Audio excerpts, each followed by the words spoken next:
13 days since we played.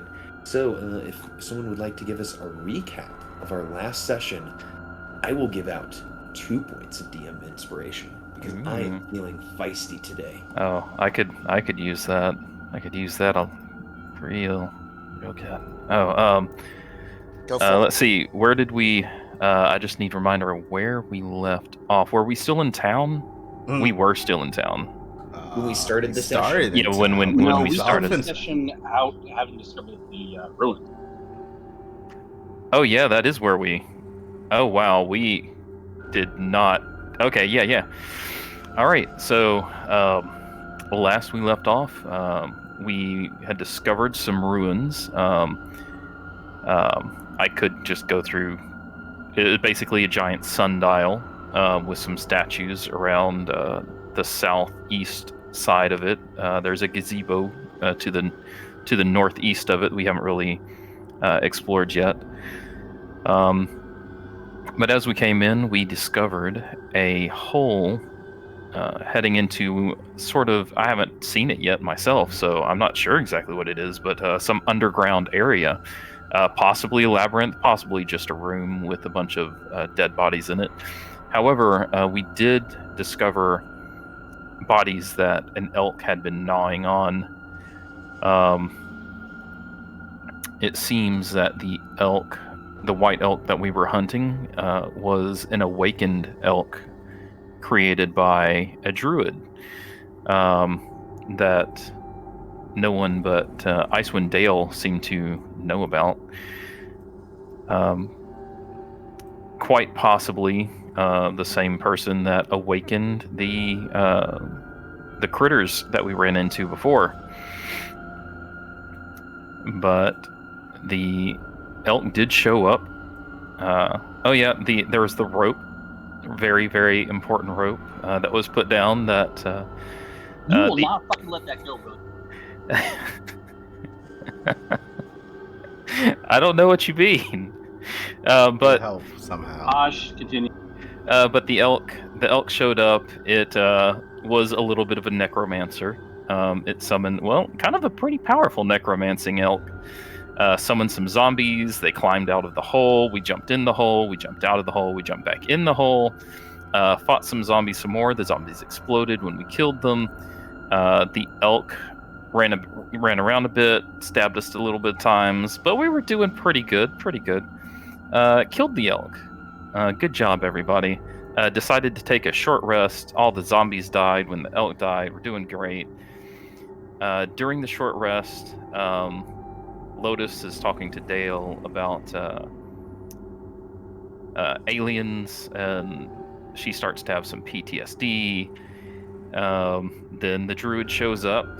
We haven't done any real exploring at this point. We've just noticed some words on the sundial. Maybe the sundial can answer some questions for us if we're hit it with the light of the moon at the right time of the month. Or open a door, which it looks like the moon druid could already do. And it might just be the door to get into the place that's already got a hole in the side of it, so it might not be that helpful. But could be like a sort of a place to come back to if we need like meta answers to meta questions. Who knows? But then we started fighting the druid. The druid is very powerful, dropped a lot of snow and ice on top of us. If it wasn't for all the cold resistances and Gaiman's bludgeoning resistance, we probably would already be dead in a brutal TPK. And then she started summoning zombies. Now we are on fumes and trying to chase her down before she finishes us off. Please take your 2 points of DM inspiration. That was amazing. Thank you for getting us back into the jive here. Okay, for our fact inspiration question today, what color does your character paint their toenails and why? We're going to start things off with the Lotus. Lotus, what color do you paint your toenails and why? Well, I would say she definitely goes with purple, but not just like any purple. Probably just sort of like a metallic sheen sort of purple, just because then it matches her eyes and like the highlights on her scales. Also I because love she's that hoping for to you. get Master Watto's attention. Maybe he likes that kind of thing. Absolutely. You gotta be on fleek with your nails to catch the attention of the man you want. So, fact inspiration earned there for Lotus. Let us bounce to Game in the Glaive. Gaiman, tell us about what color you paint your toenails. I don't know anything about toenails being on. Well, of course they're on feet. I don't know what that expression means. Of course they're on your feet. That's where your toes are. Yeah, I'm kind of self-conscious about that sort of thing. So, I mean, if I had to have them painted, yeah. I've never done anything fancy with my feet. I guess I just go with like, you know, grey or clear or something. I'm not trying to be ostentatious, with the look. My actions speak for me. Yeah.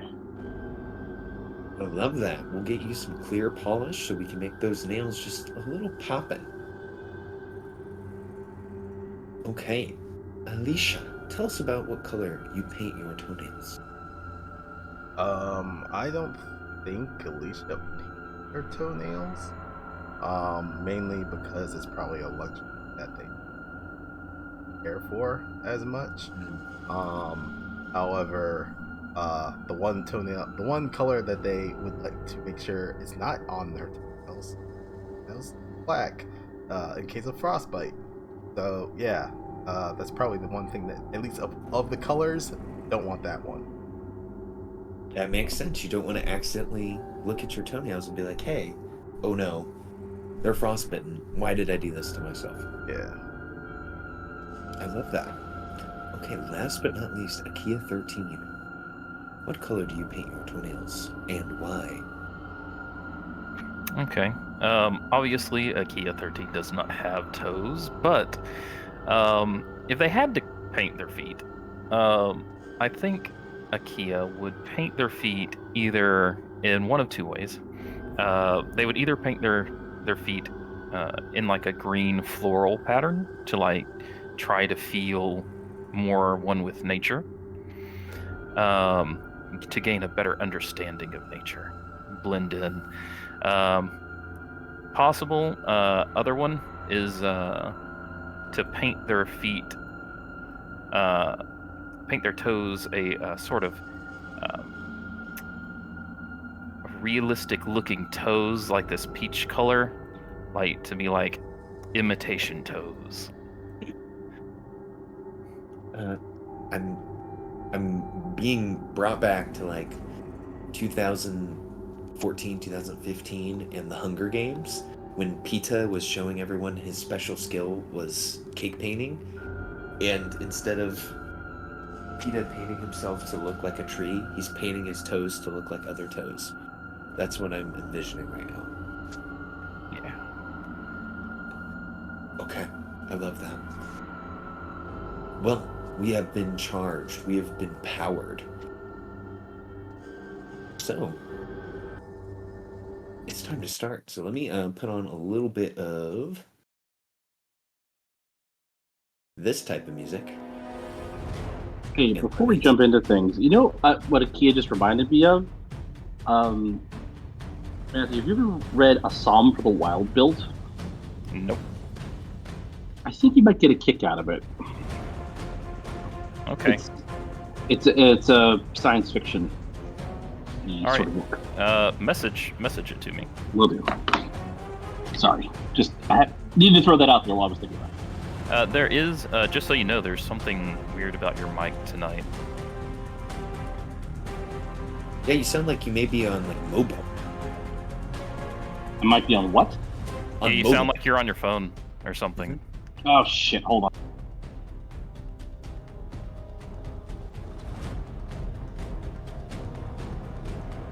He'll be back. He'll be back. I'm gonna take us to the map. Activate. Now, if we remember correctly, the druid ran out here to try to like get you all into a position where you were flat-footed and off balance. And as they were going to steal, unfortunately enough for her, Alicia stole. Sorry about this. Is that better? Actually, yeah. that's way better. Do you have Yeah, much better. do you have character art for the druid? I do. Man, I love. I'm just gonna say that I love that you always say yes. So this is her token art, and then I can show you her full art.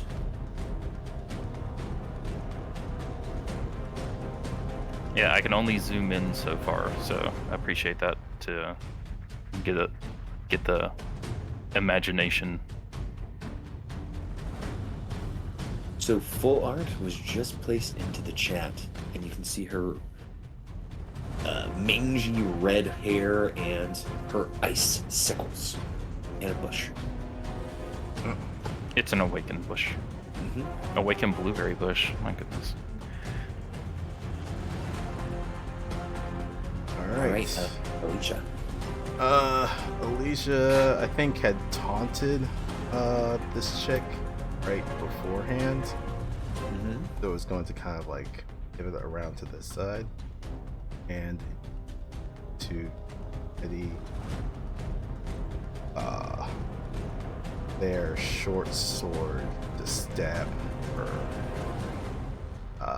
for when everyone else starts stabbing, turning this into. Here we go, readying an action to stab.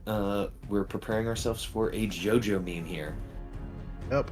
We'll pass it to Gaiman. Gaiman, do you need your reaction to like Stone's endurance?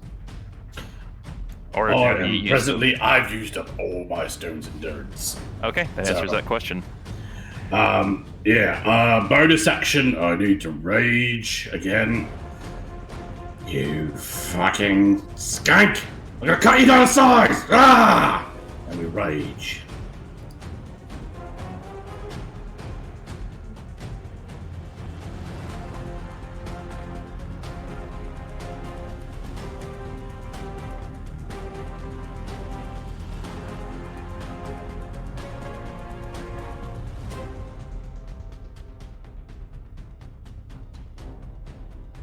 There we go. Alright. Got the flank. And, alright, I'm gonna hold my attack for when Kia 13 can attack. And I raise... I think I've got a hand axe.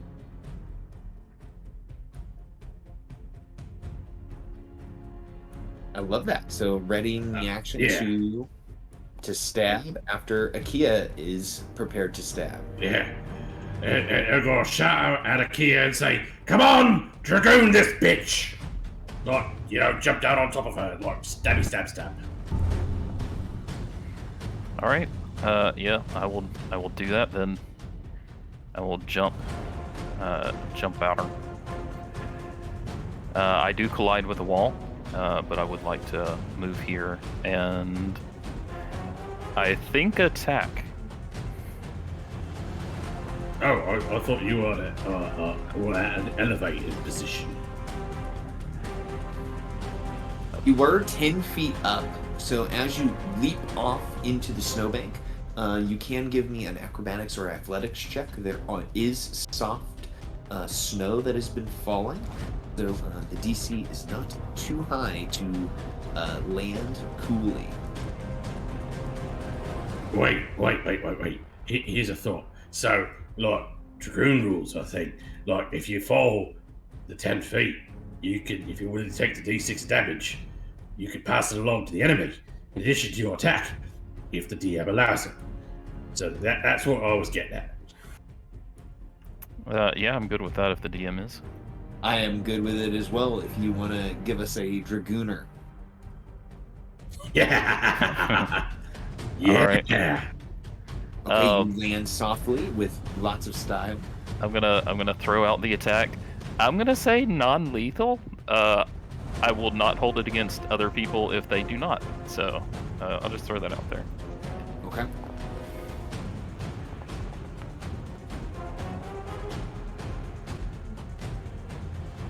Did you want me to roll that d6 as well? Yes, please. Wow. Nah, shit. Okay, so here is the order of operations. So the Thunder Gauntlets go off first. The total damage is 15. Akia would take 4 from landing harshly. Gaiman's shot lands true as well. And then, Alicia, perhaps just the effect of Akia slamming into the ground throws you off balance. Akia's melee attack is non-lethal, which puts Ravison the Druid to 0 HP. So as she is knocked unconscious, Gaiman, would your attack also be non-lethal? Oh, fuck no. So she is knocked unconscious, and then the hand axe, and I will leave it to Gaiman to explain what happens as that lands. Yeah. Well, as she gets struck down by Akia, and she lands heavily on the ground, Shorty comes down, severing up head from the rest of her. And roly, roly, roly goes the head off into the bush. Yeah, we get that exact scene, the head separated from the neck, and her mouth is just agape. Her body slumps to the ground. We're in combat, as no one is unconscious.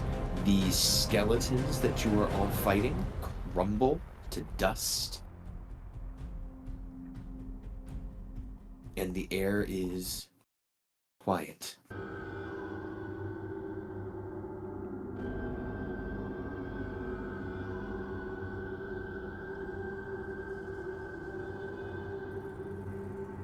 Emerging from a hole, climbing up a rope, Lotus, you see Dale.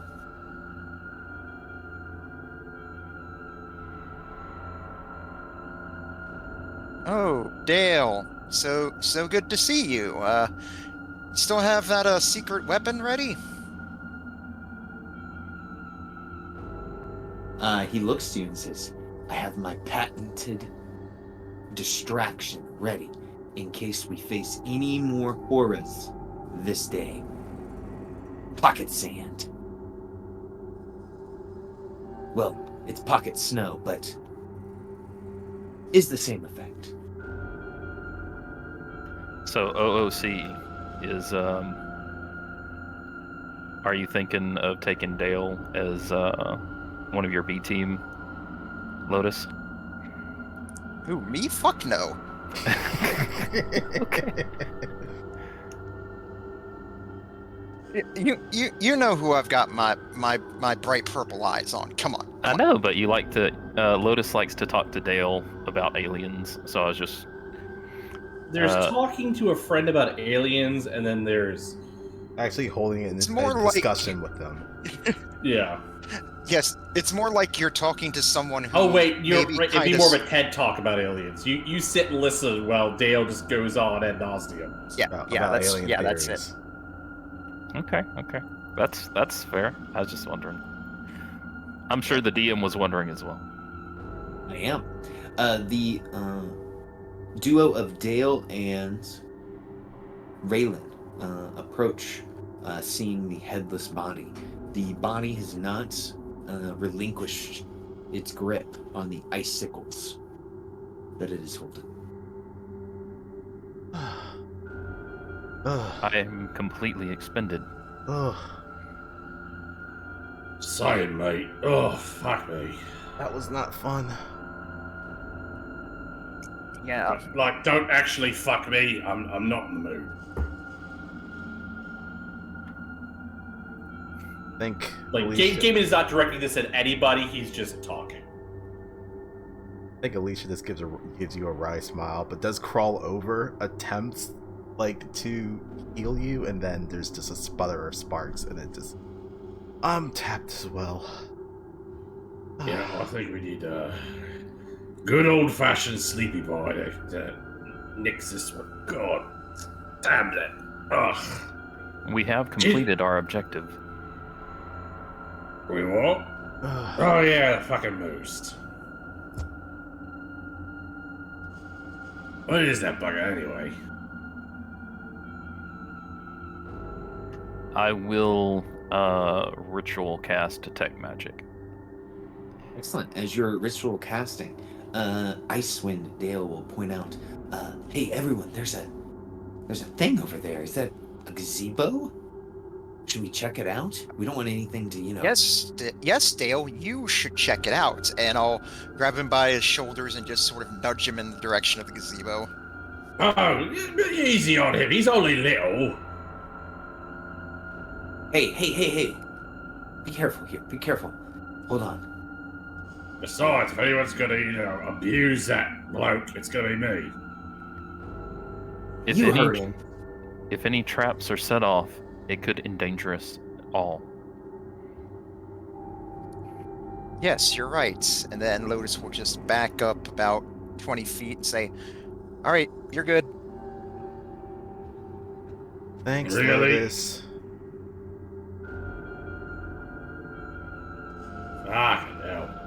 And Gaiman's gonna very creakily get to his feet.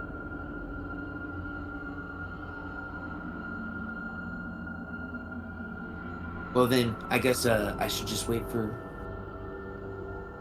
our brave savior here, Gaiman, who landed the killing blow, to check out the gazebo.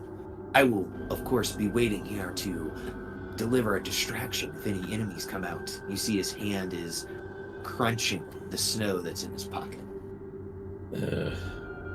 Really? I bust my ass, killing 2 motherfuckers. And you're all just sitting over there cowering in the corner. God damn it. Alright. Just looking at Dale, because his hand is in his pocket, and he's probably using his body warmth to start melting that snow. Does it look like there's a wet spot for me? Pocket fishing for knucklehead trout, are we? Oh, you can definitely see that he has the telltale signs of a wet pocket that is slowly but surely making its way towards his crotch. If you didn't know any better, it would appear that this man has gone #1 in his trousers. Alicia's just gonna keep that to themselves. And the key is casting detect magic. Are you trying to direct that towards the druid? Well, I'll just take a look around. After it gets cast, it'll stay up for a while. Okay, then Alicia would start, I guess, rooting through this one's pockets. Is there anything they have on them? Anything pertaining to these rituals or whatnot? Gaiman would, once he gets to the gazebo, he would like to inspect it for traps, since somebody doesn't want to do that.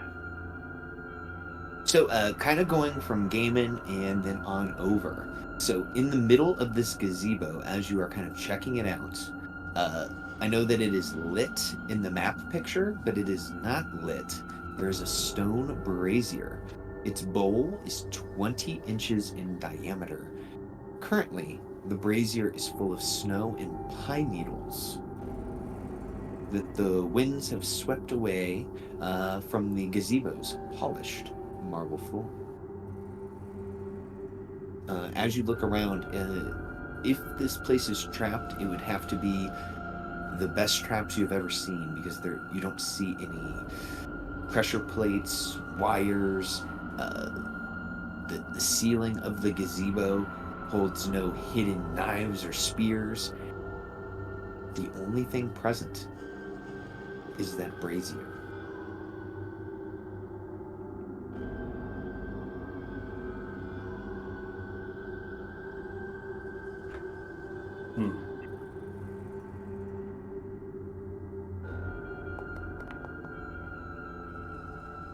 Gaiman's gonna go up and, stand on the steps and kind of look over at the brazier, and he say, "Listen, I ain't fucking touching this thing. What are you, magic-y types. Come and look at this. This doesn't look, I don't know, normal. Could be part of a ritual.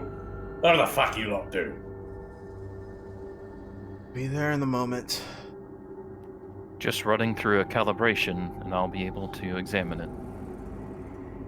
Alicia, as you're checking through this creature's pockets, par for the course when it comes to druids, this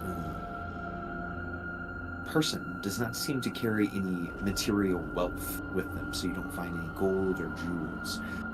You do, of course, see the sickles that it's clasping onto with all of its might. But besides its clothes, the sickles, this character does not have any items on it. If it does have any material possessions, they must be somewhere else in this tomb. See, she's got a hoard of agates worth 1,000 gold she uses to awaken these critters. That's fair enough. All right, and I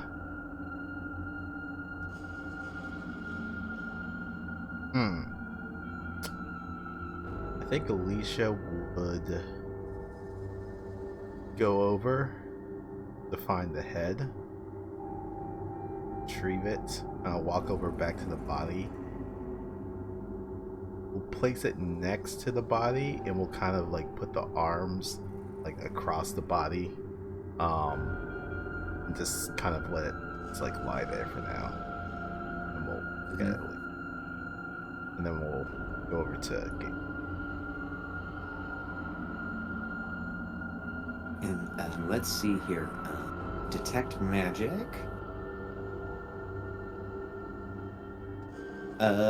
You can detect with your magical detection spell faint aura of magic coming from the brazier, the sarcophagus, and faint aura of magic coming from the pillars near the sarcophagus. The body is not pinging any magic, neither are the sickles. Okay. Modus would no speak magic. up and say, if you'd like me to try lighting the brazier there, I could try my prestidigitation. See if that works. Actually, I would prefer that we take a rest before we light a magical brazier. But Yeah. I am severely injured. So there's nothing magic on the druid. Well, I will let the party know of the magic sources, and what I think. I don't know anything about like the schools of magic.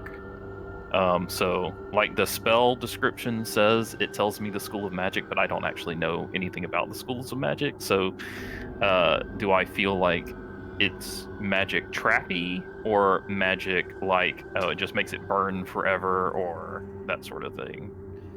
The magic that you're getting off the brazier, the pillars, and the sarcophagus all shine the same color, which is a color of abjuration. It doesn't seem to be a specific spell or a spell that you are familiar with that you can detect. Well, I guess the other players know, like, abjuration. I don't know what abjuration really is, so... Oh, abjuration is like protection magic. Like mage armor and shield are abjuration magics. Maybe it's magic to keep them from deteriorating over time? Question mark? I mean, if you're going to have a sarcophagus out in the open, it would eventually weather away? Or maybe it's trapped? It's possible. Or OOC, because Gaiman would not have the mental faculties to figure this out. Maybe it's keeping us protected from whatever's in Possible. the Yeah, that's possible too. Also, since they're the same color, it's possible that like lighting this might like release the magic on the pillars or the sarcophagus.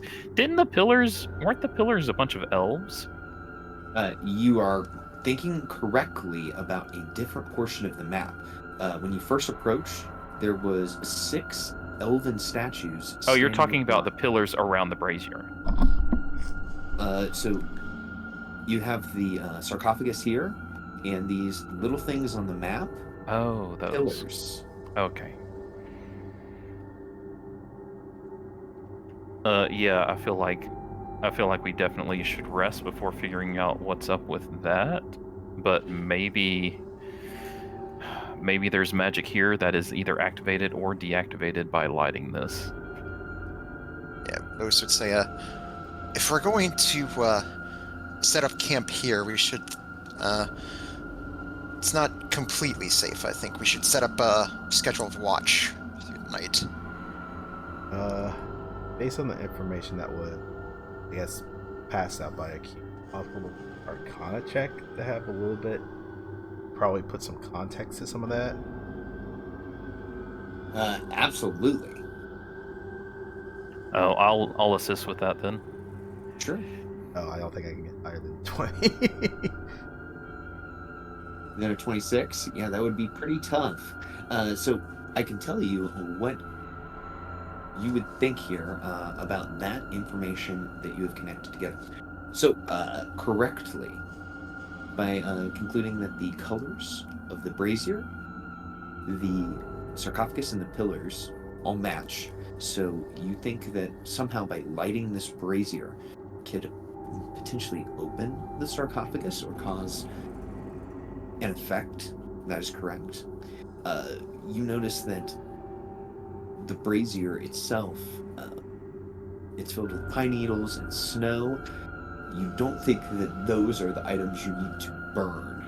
You get the feeling that you're probably going to need to burn something special based on your experience with magic. What that is, you're not sure. You would have to potentially go check out the sarcophagus and maybe the pillars for more information.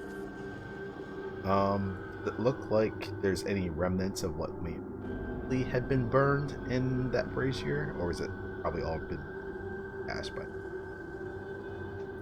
So, if you clear away the snow and pine needles, you do see that there is some ash and residue inside of it.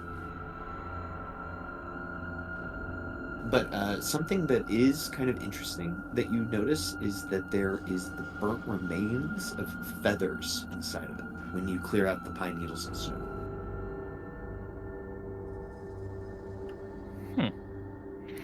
I think I will take a peek while my detect magic is up. I'll take a peek into.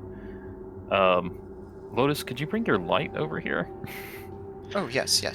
I just want to take a peek into this area over here while detect magic is still up.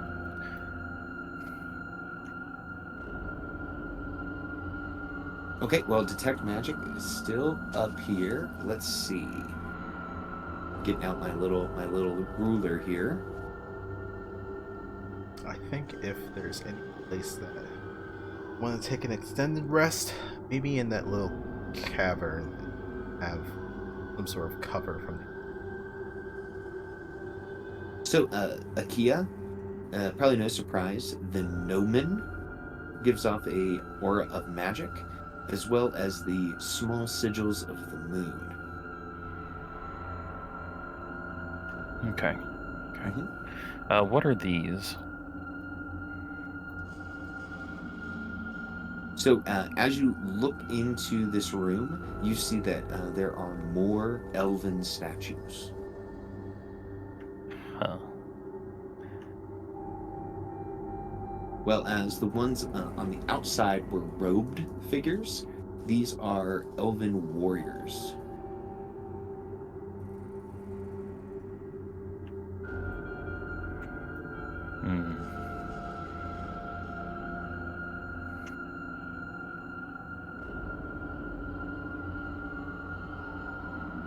I don't feel that we can completely trust this area for a rest either.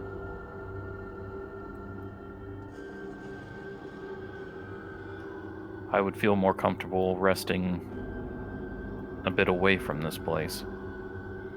and then coming back to investigate later.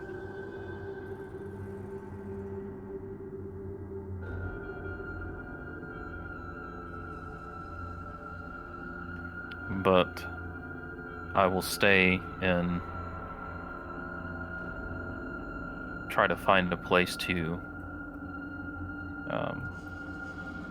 form a defendable space, if that is your wish.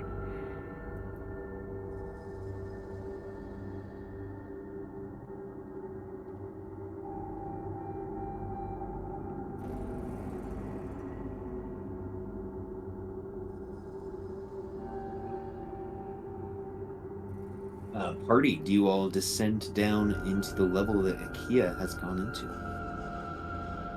Or do you leave him I to will. crawl alone? Gaiman is looking, since no one else has said that they've done anything with them, he is looking at the scythes that the druid was wielding, trying to get a sense and see if they're worth picking up and adding to his collection of weapons.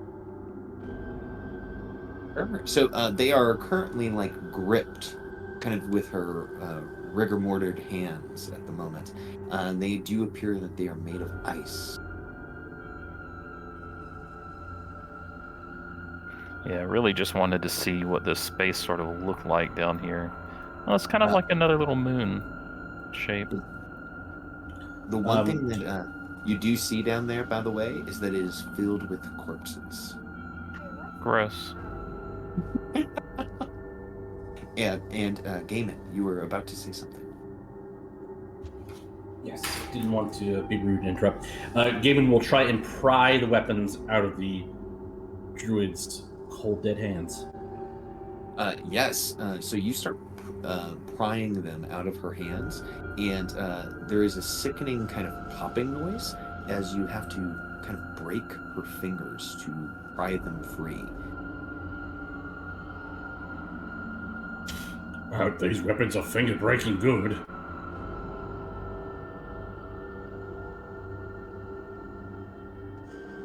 There's a donut place next to my house called Finger Licking Good Donuts.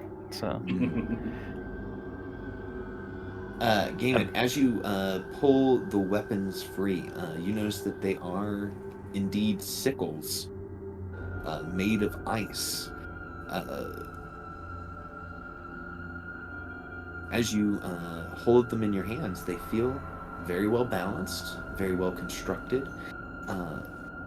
Alicia, you see the weapons, and they look, at a glance, similar to the ice knife that you now hold in your possession, but they do not have that same kind of eerie magic to them that the ice knife does.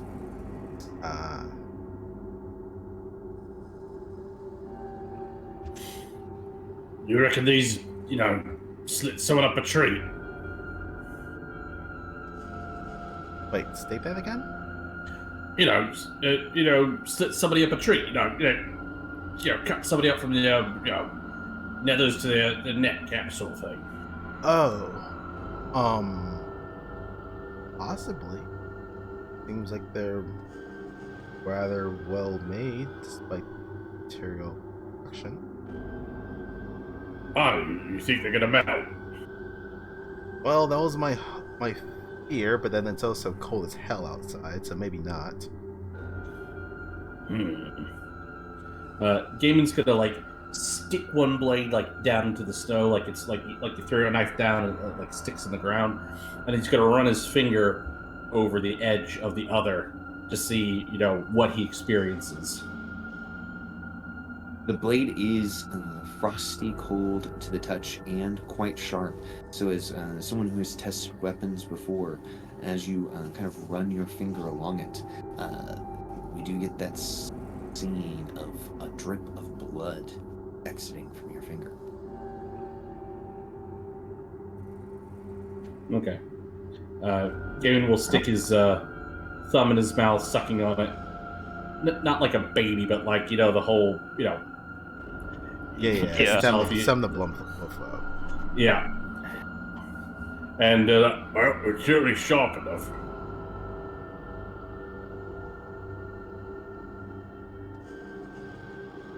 Pun not intended on the hand raise. You were reading our minds. Since no one else is talking, hey, you said that the sickles were not magical. That made me want that my trinket. Do you remember? You remember my trinket? Remind me of your trinket. It's that bear Mm-hmm. figurine. Does that ping his magic? Let's see here. It does not ping as magical at the moment from your detect magic. Okay, so it could be. So it could be similar? Since neither of them are pinging on detect magic? Okay, so let me rephrase. So your bear, at its very core, weakly would detect magic. And I would say that these would also ping weakly of magic, but not something that you're like, whoa, guys, the scouter, its power level, it's over 9,000. Right. Okay. In that case, I'll do this in character. Akia will pull out a very small figurine of a polar bear. And you see that this small figurine is made of ice.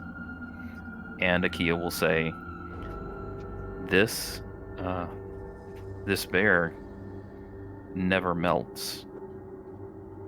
It's possible that, like this bear, these sickles will never melt.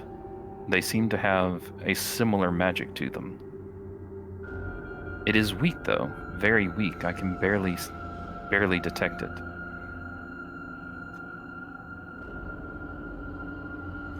Okay, well, are they going to melt or aren't they?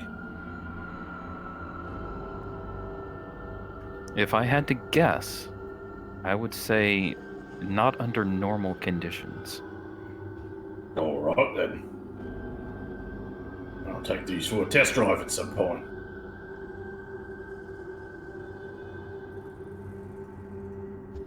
And they'll be added to the golf bag of weapons that came in and started to carry around at this point. Casey Jones over here. So what do you want to do? You want to try and rest here? Or what time of day is it? Let me start the clock back up, because you guys actually left at the crack of dawn. So it is about 9 a.m. So we found it pretty fast. But it is pitch black, so... It is pitch black. Yeah. But it will take a long time before we're able to rest. But we could just camp out here. I've got crafting I could be doing.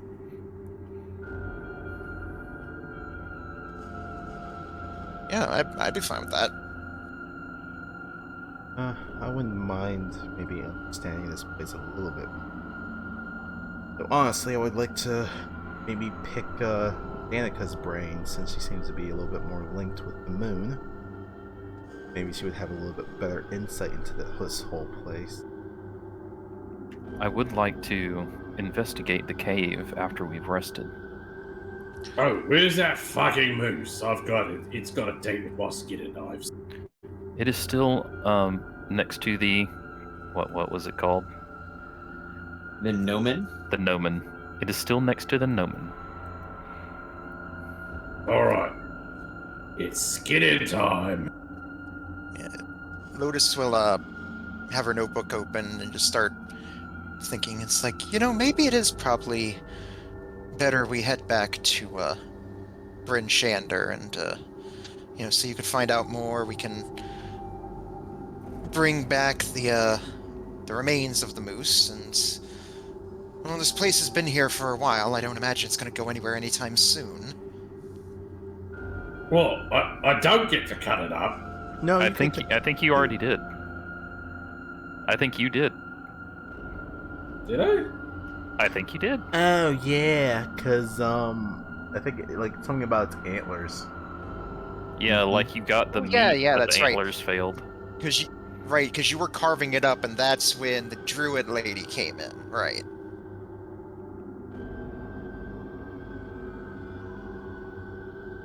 That's what.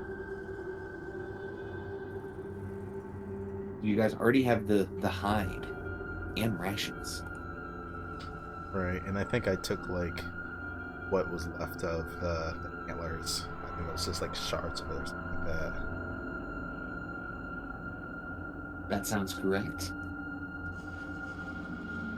Not to mention, I wouldn't mind coming back here with a few other folks, just in case that may be more knowledgeable than us, and well, what in the name of Avernus is going on here.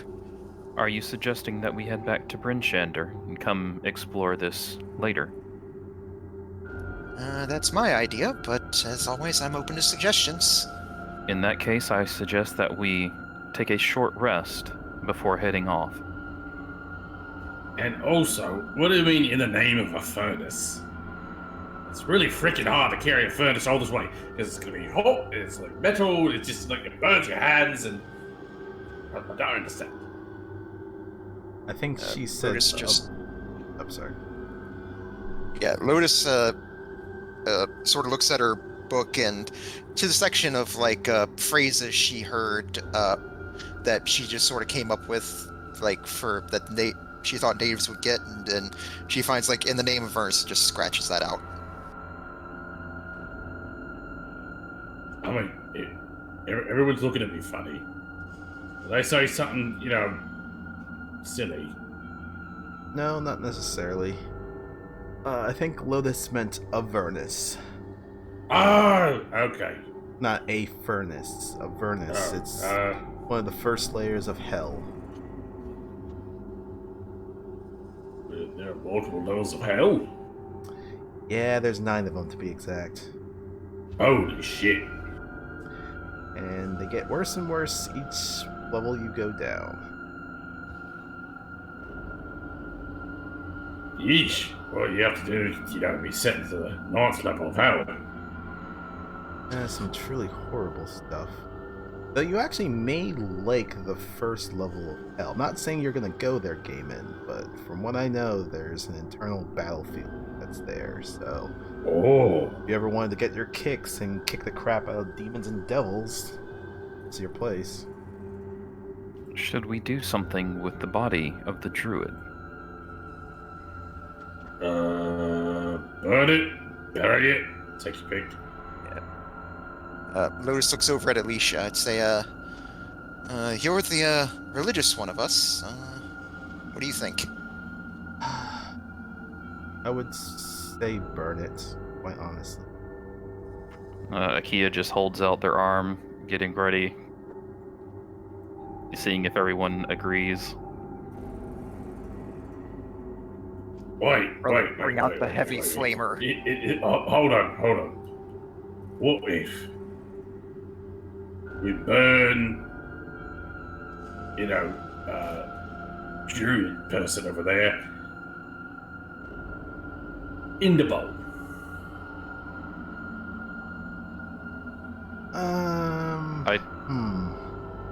My thought was... I mean, not right now, because, if we, something evil popped up, we get our ass kicked a third time. Well, when I was looking Alright. in the brazier, I saw the remnants of a feather, so my first conclusion was that maybe small animals are burned within the brazier. So I guess burning a body inside of it wouldn't be that far removed. However, like you said, if something evil pops up, we're all screwed. Because I am tapped and I would not be able to help it.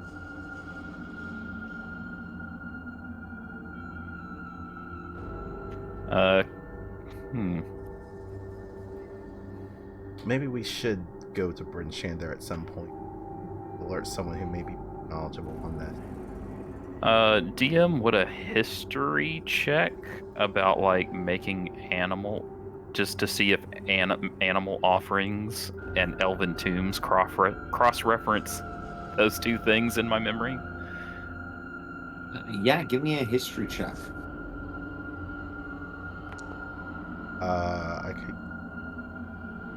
I can give you advantage on that because You can just roll if you want to, or you can, I don't know, whatever your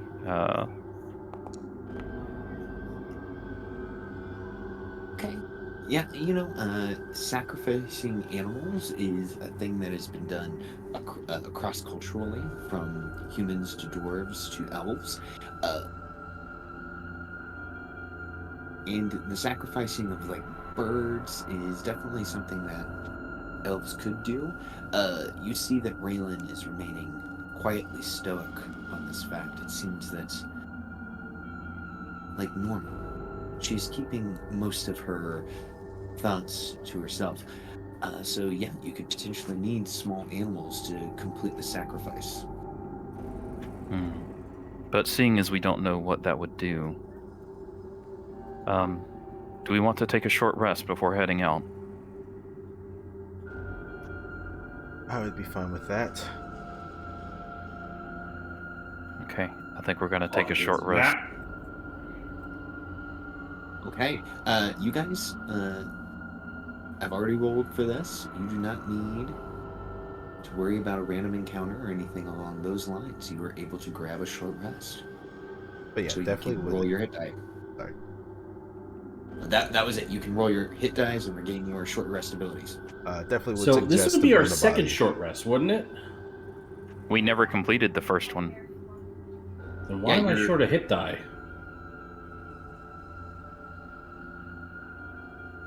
Should I not have rolled that? Then? Did I do a boo-boo? I would say refund it, because I don't think you guys were able to finish your short rest.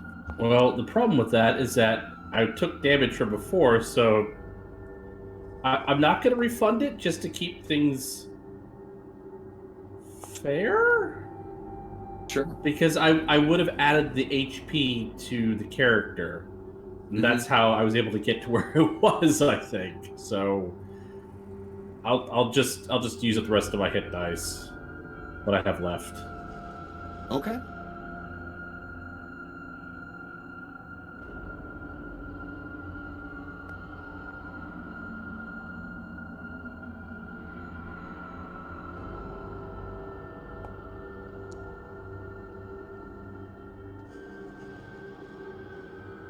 Yeah, I think as we're kind of doing that, Alicia will take one of the flask and dump it over the body.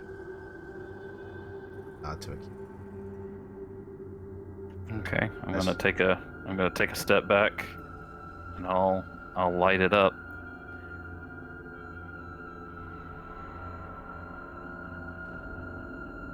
I don't have the particular words, but something along the lines of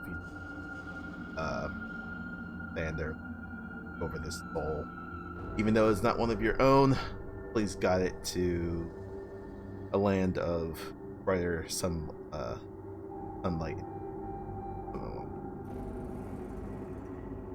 Beautiful. Absolutely. Please find absolution for this wayward soul. So an hour passes, and you're able to recover your hit dice. During that hour, Dale would be absolutely happy to tell you all about his theories about the alien invasion that is to plague Auril.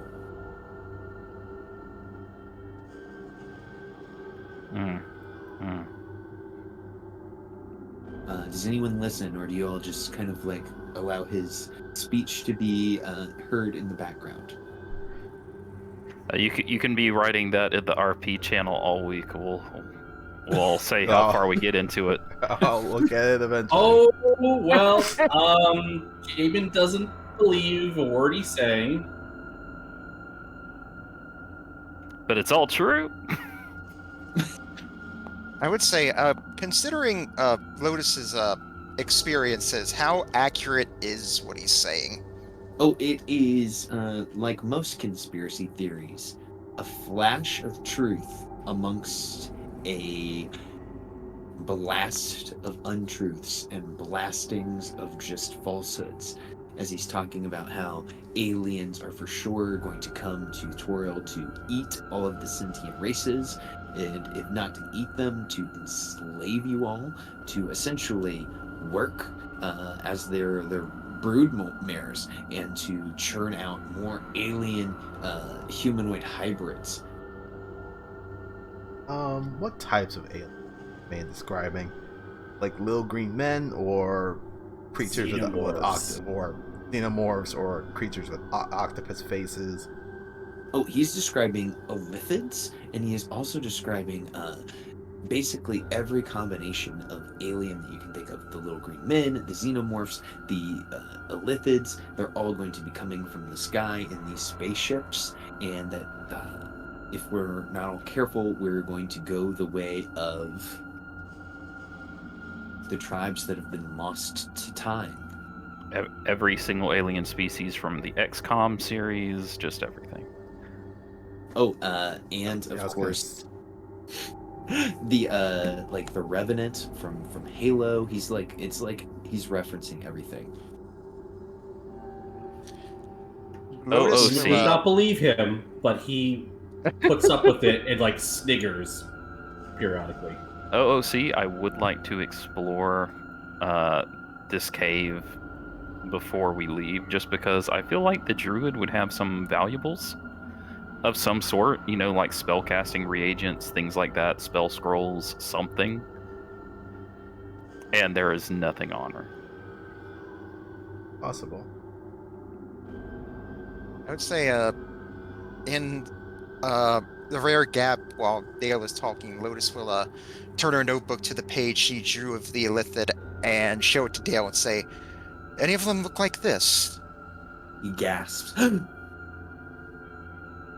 Have you seen one before? Lotus will lean in close. It's like, I've more than just seen one. Just give him and just stare directly into his eyes. Can you give me an intimidation with advantage? Alright.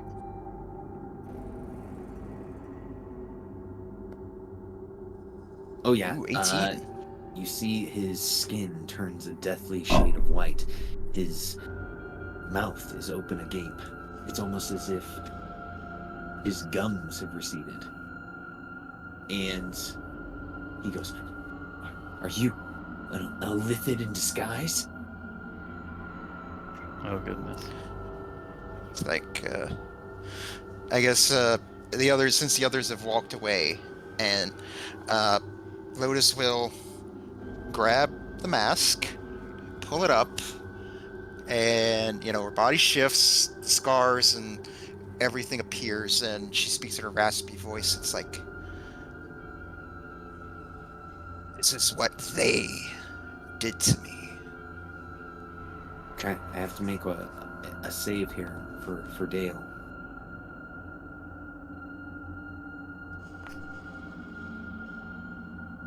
Okay, he holds his nerve and he says, "Whoa. Whoa. Okay. Okay. Well, I'm not afraid, and I'm glad that we're in the presence of a survivor, someone who's made first contact."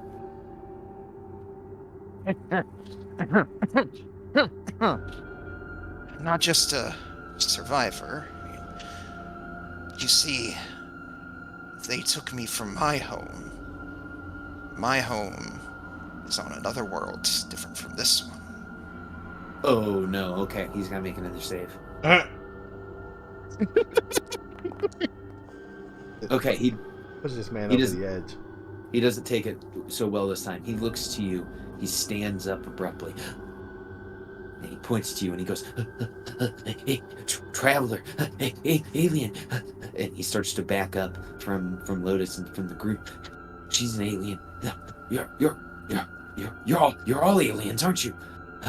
You've come out here to scramble my brain and to subjugate me into your service." Dale, if we wanted to do that, you would have been dead already by the time we left the town. Now hush up. Yeah, Lotus will pull the mask back on, and then as her body changes, she'll start speaking normally. It's like, alien's a bit of an interesting term, you know? Like you said, technically, I'm an alien compared to all of you, and really, you're all aliens compared to me. Dale's got to make another save. Dale, if you're going to run off scared, take some of the rations with you. They're heavy. Okay, he looks at you and he goes, I never considered that I could be an alien to someone else. Oh no. And he sits down and Admittedly, he's pondering this new revelation. Lotus being a journalist, a real journalist compared to the sorts of things that Dale's used to reading, would tell him, I admit there are a lot of strange similarities between the people of this world and where I come from. You know, there's plenty of people like you and Alicia, for example. People like myself. I will say that I've never seen anyone like Eamon on my world before. That's interesting. Anomaly. And Akia, well, there have been people who are knowledgeable in mechanical engineering who've made things fairly close to that, but nothing that can really interact in the same way.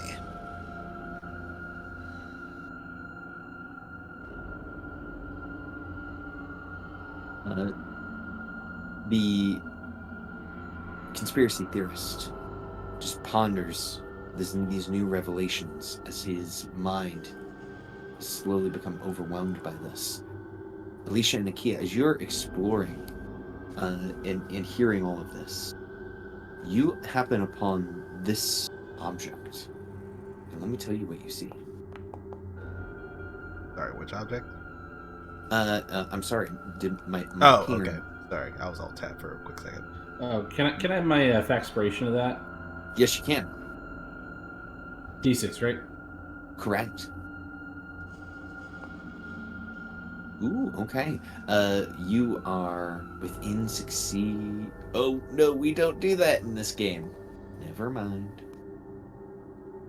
The underground passage narrows before ending at a wall upon which is mounted a mirror, 7 foot tall and about 4 feet wide, encircled by a decorative stone frame.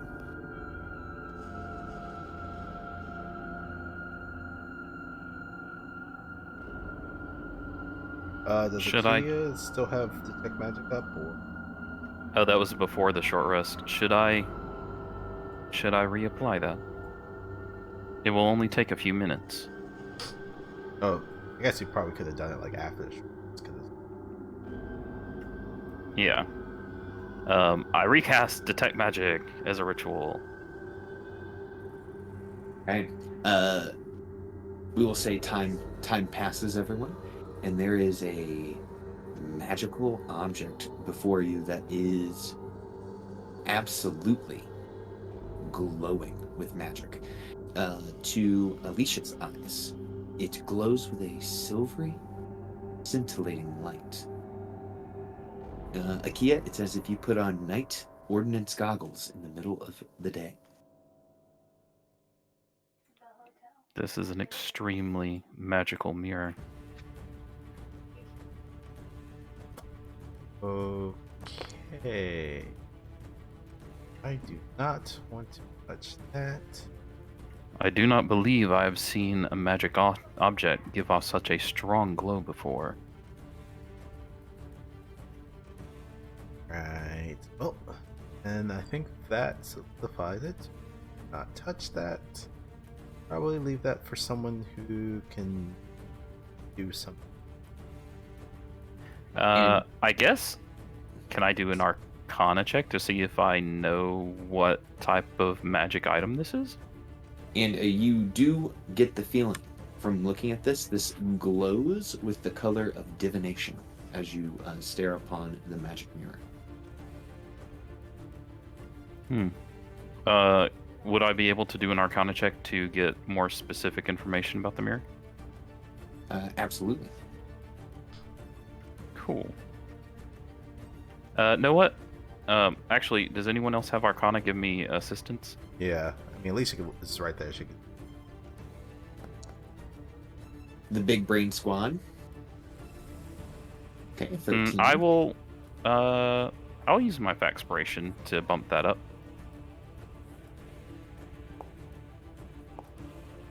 17. Okay, a 17. You recognize that the color radiating from this mirror matches the color from the gnomon. So there is a definite connection there between the mirror and the gnomon. And the light from the mirror that Alicia can see is very reminiscent of when the night is clear, there are no clouds blocking the moon, and the color that you see from the moon is very reminiscent of what you see here from this mirror. Because it glows with the magic of divination, perhaps just based on how it looks and the feelings you get from it, maybe it's something like a crystal ball. Yeah, I was just gonna think when the gnomon is like, you can get some answers now. Maybe this is the device that you actually go to get your answers.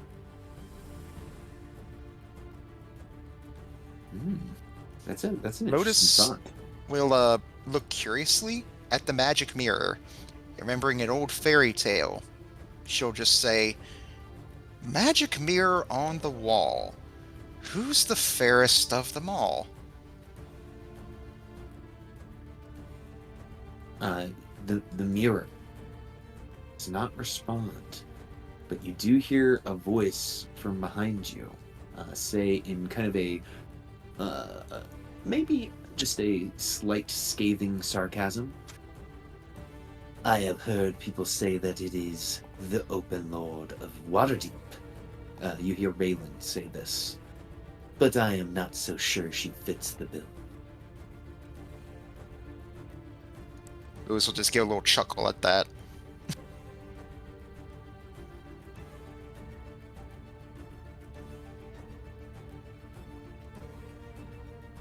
Dale looks over and says, "Oh, guys, there's a room over here." I would love to take this mirror with me, but I believe it is tied to this place. Okay. The No. Gamon's gonna just enthusiastically run over to the mirror. No, Gaiman, don't you do that. Leave I it. mean, if we remove it, it might stop working. I believe it is tied to the sundial, to the moon dial. But I mean, it might still work. I can try and get it off the wall. No. Let me try. I can do it. No. I can do it. Gaiman,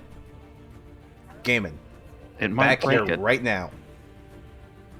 We do not have enough information for this place. Do not go around touching it, especially if it's giving off that much magic. I wasn't gonna touch it. I was just gonna pick it up. Do these stairs go up or down? These stairs go up, so if you travel towards the door, you would be heading down. It seems that we can go deeper into a dungeon. My curiosity. Come on, let me in there. Let me in there. I got some new shiny cutty things to test out. So, what do you see here? There is a stone door, and it's engraved with a white semicircle with its rounded edge facing towards the right. Am I picking up any dings of magic? You are. The similar magic that you saw on the symbols of the phases of the moon in this door have a similar magical profile. What was the other thing that we saw? One was answer your questions, one was unlock doors. Was that it? When we read the glyphs?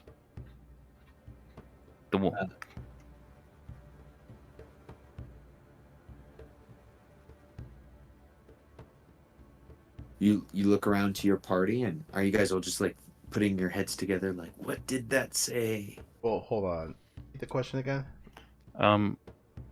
The glyphs outside this door is glowing with the same magic as the moon dial. Wasn't one of the glyphs to unlock something? Ah, yes, it's most likely this door then. Picks out there. The full moon said something about gaze upon your own face. 7 questions. That's Or, definitely sorry, the mirror. have 7 questions.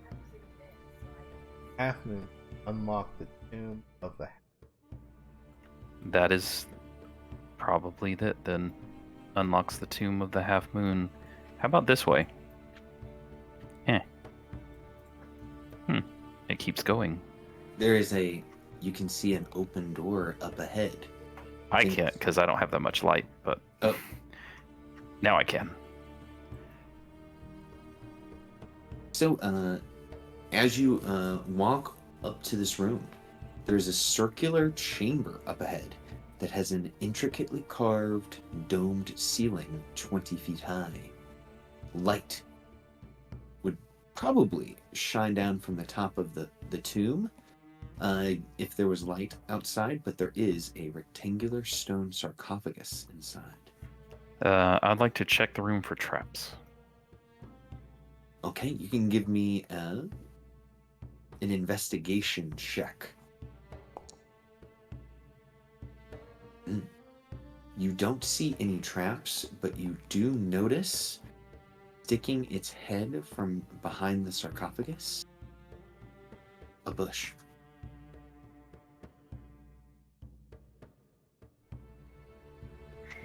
It is an odd place for a plant.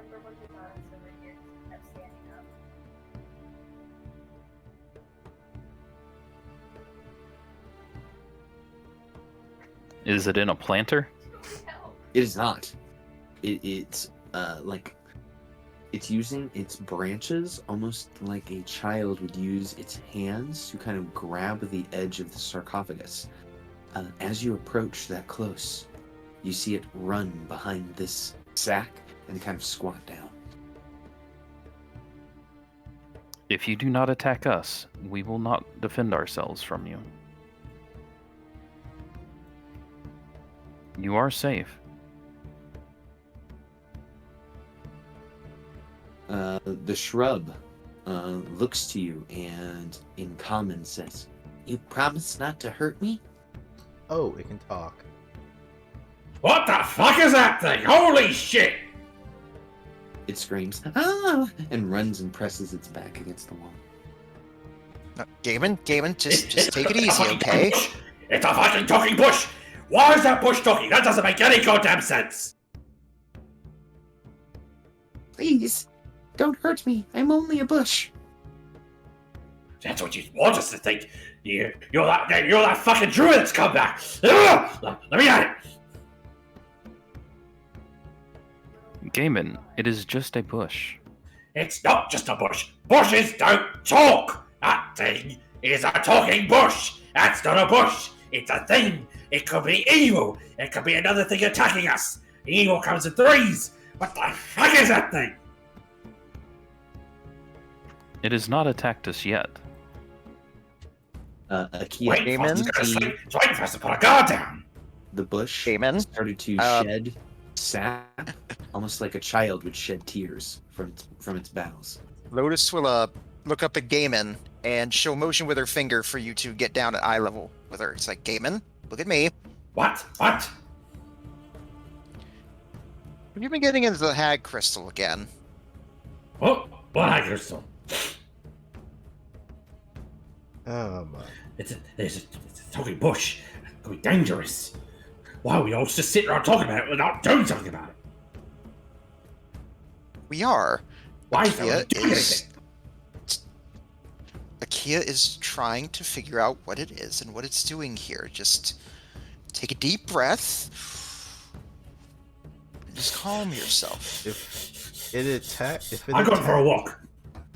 And he's gonna like run out of the room. Oh my.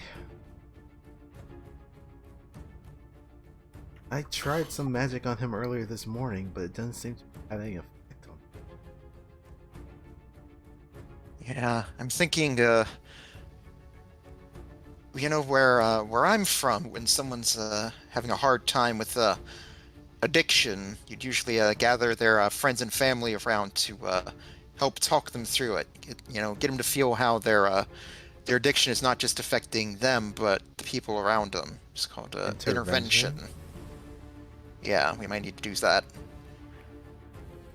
Before the magic wears off, is there anything magic in this room? Ooh, Pinging. I'm glad you asked. Well, this bush is magical. Number one.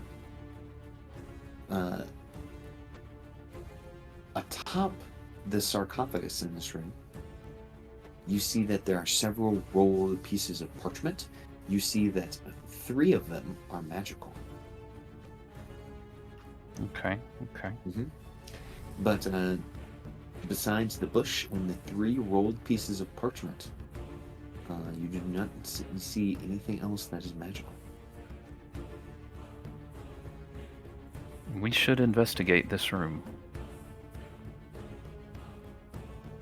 You stay there, please. Talking to the bush, and I'll go over and investigate the magic parchment. Okay. As you guys look at Akia checking out the magic parchment, it is clear that these are scrolls.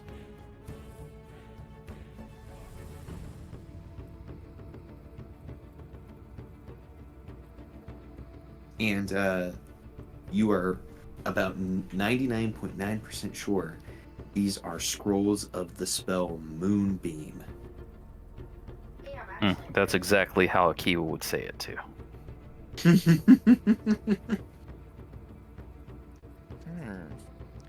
Well, if we're looking for something to help us with that moon dial outside, this might be useful.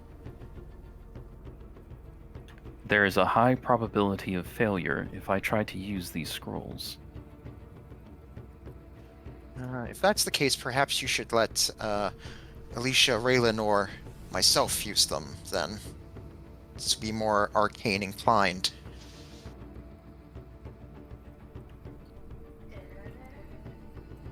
I believe this is druidic magic. That would be correct. I've ever studied for.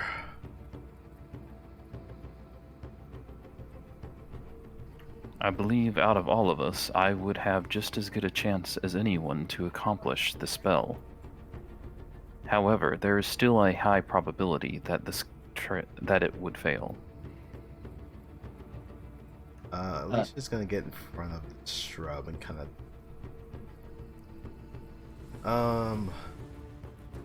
not even sure how to address you. You have a name. I don't. I served my mistress Ravison, but I was terribly frightened of her, and at any time I feared that she would eliminate me, like she has done so many others. Well, you don't have to worry about that anymore. Ravison has been eliminated herself.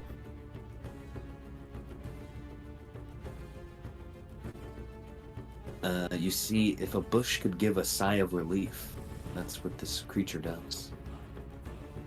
Did she used to occupy this? What are you doing here? Well, there's someone in that sarcophagus there that she would talk to. I never saw her open it, though. You ever mention who? The only thing she would call it was my sweet Vernus. I'm not quite sure who that is, though.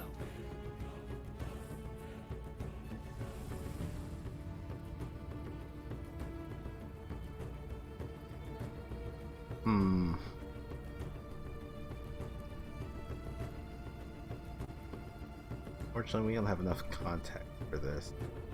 She also trying to do something with the dials outside. Well, she would use the beams on the mirror and that awful moose. They would spy on people in the woods. Hold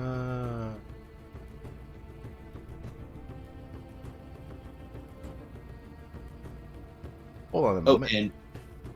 and everyone, by the way, I'm posting something really quick in the Discord chat. I typically play with this rule for spell scrolls, so you can look that over in the Discord as we are playing this scene out with the berry bush. So I can, since I am proficient with nature, I can cast them. Mm-hmm. All right. Yeah. So you would, but I wouldn't because I don't have proficiency.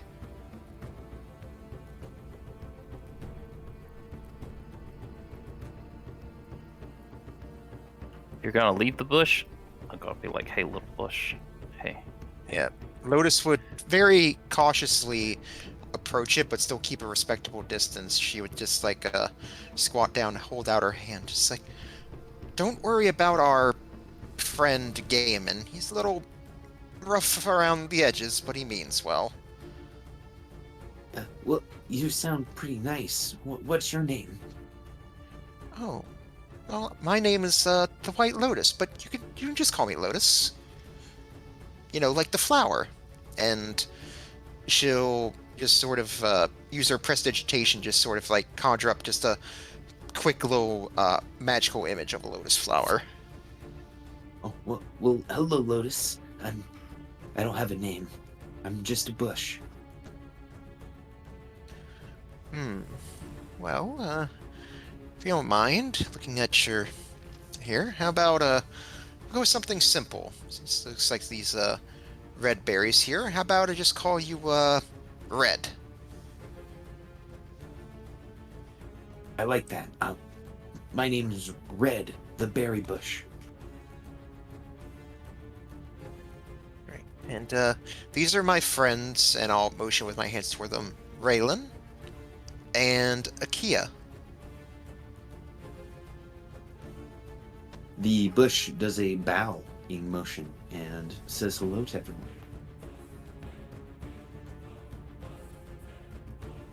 Hello, Red.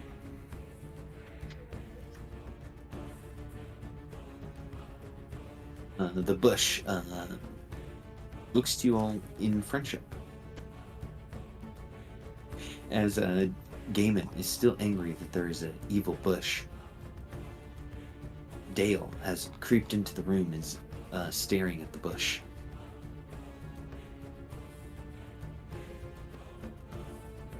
Elise had run out of the room. They had mentioned air and light. Does it look like there's some way of like reflecting light from the dial to the?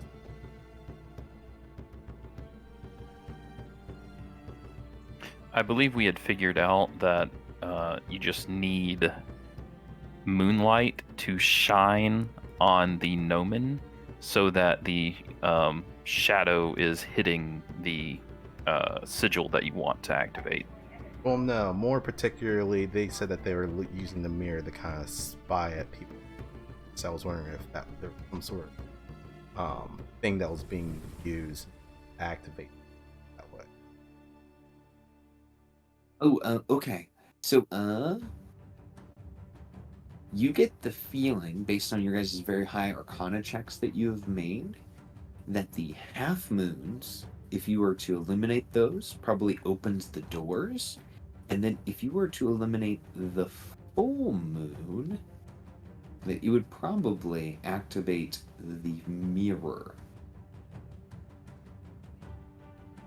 There's not like some very light puzzle. No, there is not like the scene from Raiders when they use like the moon and the room full of snakes. Yeah. That's what Elite was curious about. Then they end up heading back into the, and I guess on this. We should toss this room for supplies. And puts air quotes around the word toss. Yeah. Lotus will talk to Red and say, Do you know if Ravson, if she kept anything that we would find useful in here? They say, I think the only thing they kept that would be useful is inside the sarcophagus. But there is someone inside the sarcophagus. Do you know who is inside the sarcophagus? Someone named Vernus.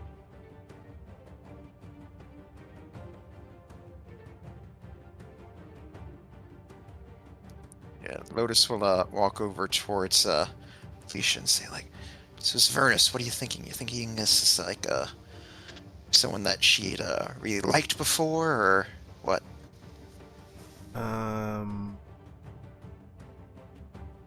Possible.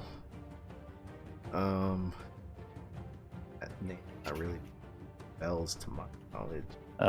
We can, if it's famous, we can do a history check. Yeah, that's what I was thinking. Would Lotus have? Could I roll some sort of check to see if Lotus might have come upon that name during her initial research?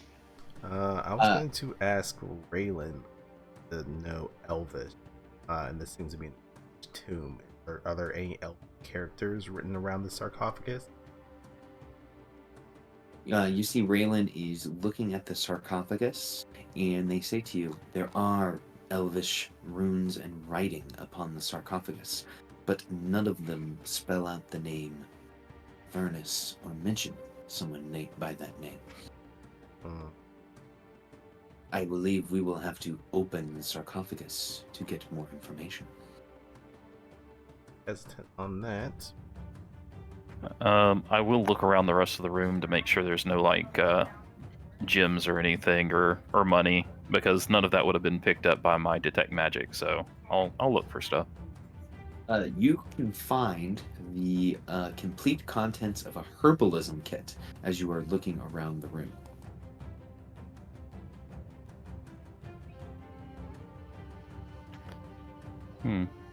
Does anyone want these supplies? I could take those. Always want to dabble. There's a question. What are we going to do about Red here? You know, you saw how Gaiman reacted to them. Gaiman needs help. Ooh, you have no idea. Does, but well, my magic at this moment isn't able to do anything for him. May have to try and keep him away from the hag crystal. I don't know how well that help. Based on what you said earlier, he has a supply on him. Oh, that's very difficult then.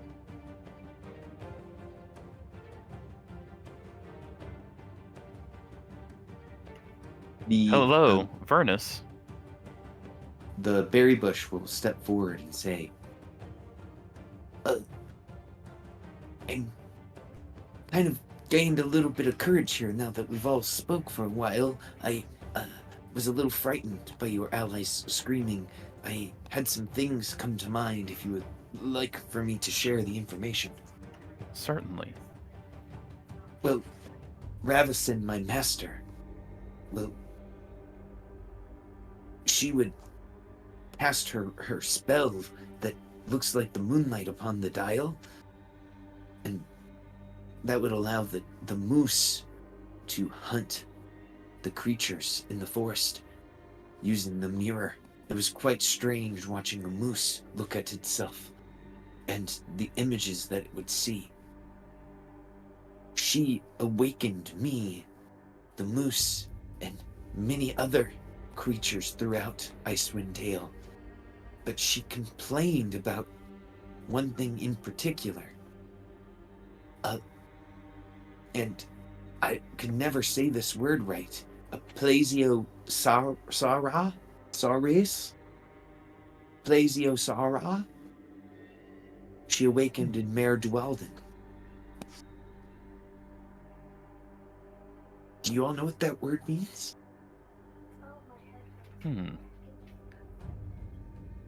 We have heard of a creature. Perhaps it is related. You realize what you've done now.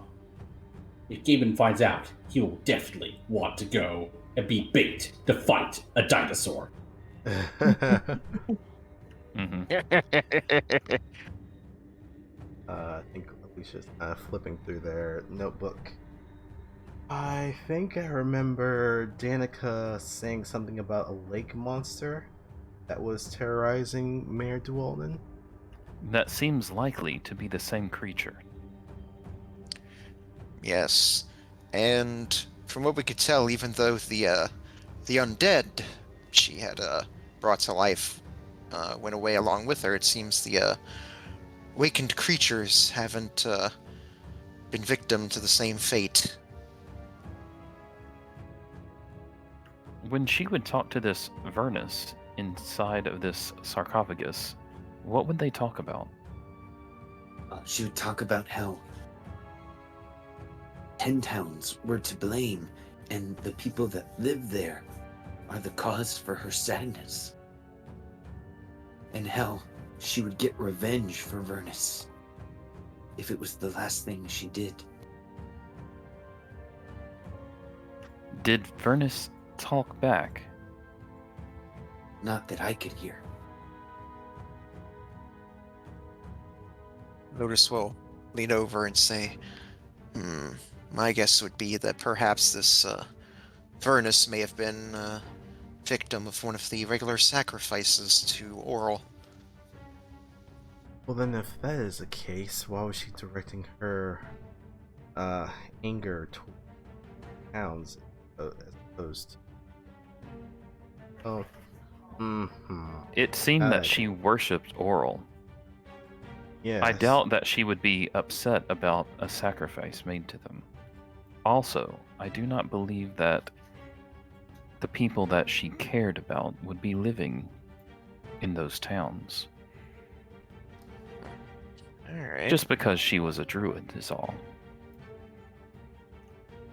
I guess we wouldn't really have much crack open sarcophagus, which in and of itself seems a bit wrong, but... We could always place the lid back later if we so choose. Just gonna kind of go towards the hallway and shout down. Gaiman, are you still there? Yeah, I'm just taking a walk. Could you come back, He's please? just gonna pacing the entire time. Could you come back, please? I would like to use your bulging strength to assist us. I'd get out a crowbar. Lotus will see the crowbar and be like, ah, yes, the Gordon Freeman special. My arms are still malfunctioning. I do not believe I can place enough effort. Eamon may be able to help you. I would volunteer, but never really been very strong. He's not in a body, if not mind. Unfortunately, same here. We'll hand the crowbar to Gaiman as he comes in the room. Now, Gaiman, we're trying to get He comes in running full tilt, and then comes to a screeching halt. You said something about me, my bulging muscles. Yes. Jesus, that bush is still here! It is being friendly and is giving us information. So In the picture, DM, it was a blueberry bush. Is it a blueberry bush? I couldn't find a winter blueberry bush, but yes. And it does have lush berries growing from its boughs. Red, do you mind if we pick some of these berries? Is it like your hair? Does it hurt? Ravison would pick my berries and eat them quite often. They grow back relatively soon. Would you like to eat my berries? I cannot, but it might calm Gaiman. What? No, I'm not getting fucking poisoned. No, you cannot make me eat those berries. maybe we talk about that later. You've all been Gaiman. corrupted by the evil of the bush. You're Gaiman. trying to kill me. But Gaiman, you've already eaten meat from an awakened animal. Surely this is much more sanitary. It's a bush. Gaiman, you see 8 plump blueberries growing from its boughs.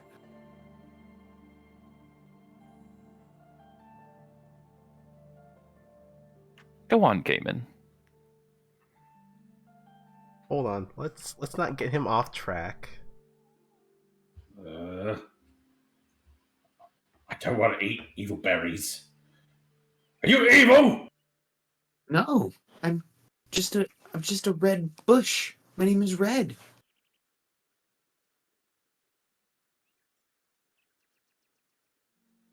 Now, Gaiman, we need the lid of this sarcophagus. However, carefully, because we would like to put it back on. Would you be able to do that? Maybe, but I don't like the looks of that bush. And Gaiman's going to try an insight check on the bush. Dale, would you be the brave one and eat a berry? I have no mouth. I'll eat a berry from this bush. It doesn't seem to be an evil bush. Wait, no, Dale, it could be poisoned. And Lotus will go in and say, and he's going she to will say, smack the berry out of his hand. it's like, Lotus will lean over and say, Fred, do I have your consent to eat one of your berries? Of course. Here. And it holds its bough to you with a plump blueberry. No! A block of... Gaiman's going to try and knock that one out of Lotus's hand. I jumped it. Tell you what. I saw that coming. I want to roll. I would like to roll a dex save to try to avoid it. You have advantage because the key is blocking him. Absolutely. Fine! Oh, Athletics! I don't think you need to roll anything. Oh, Jesus. Yeah. I knock it, and it just splats on the wall. You also just yeet a key to the side. Lotus is shaking her hand, and you hear her. I don't know if any of you can understand Draconic, but she is very much cursing in Draconic as she's shaking her hand. The bush only has 6 berries left, and it says, well, maybe I should keep my berries to myself. Let's not deal with the berries. Maybe you should keep your evil poison berries to yourself, Red. Red, would you be a dear and go into the corner for right now, just so we don't upset Gaiman further?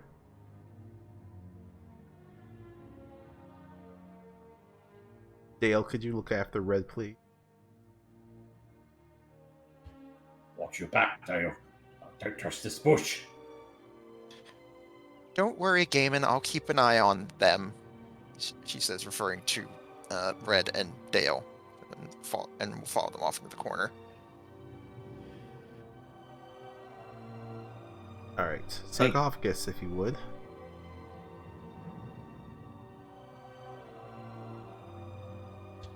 Gaiman will, in a huffy fashion, snatch the crowbar out of Akia's hand, and he is going to go over and he's going to force it into the I'm assuming there's a crack or what appears to be a seam, and then we'll heave the lid off. Absolutely. As you go to do this, the sarcophagus easily slides off of the sarcophagus lid easily slides off the base, revealing a shriveled body. The body has a vague resemblance to the druid that you all fought not too long ago. Resting underneath one of her arms is a large sharkskin bag.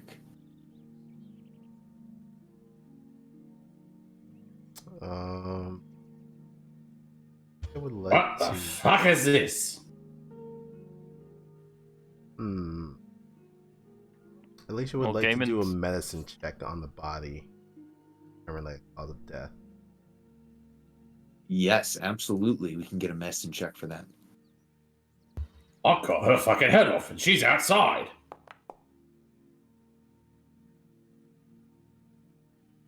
So, Alicia, you definitely think that this person that's inside of the sarcophagus is related to, if not a sibling of Ravison, the druid that you all fought. You can see several puncture wounds in the woman's chest that would be familiar or similar to the puncture wounds from arrows.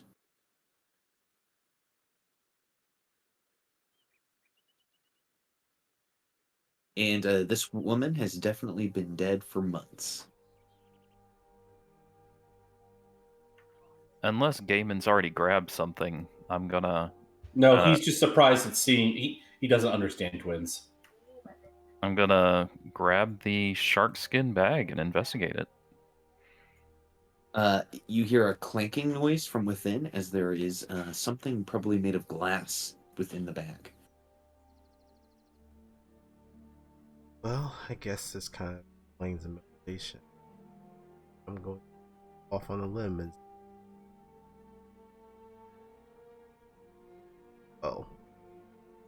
very much related. Possibly. I will back up in case this is dangerous. And I will just get into this corner down here and open the bag to see what's inside.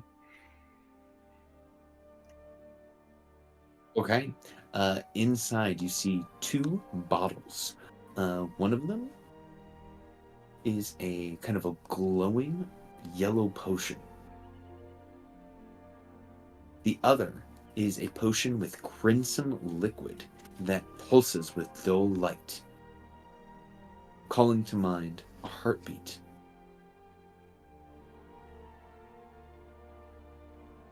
It seems that this person was buried with potions.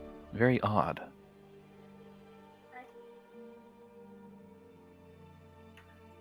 Would that be require an identify spell to figure out what they are, or an arcana check, or both? You can discover what a potion is and does by uncapping the lid and sticking your finger in and then tasting it. It literally says that in the book. Or you can use an identify spell. Okay, I'll wait till I get identify.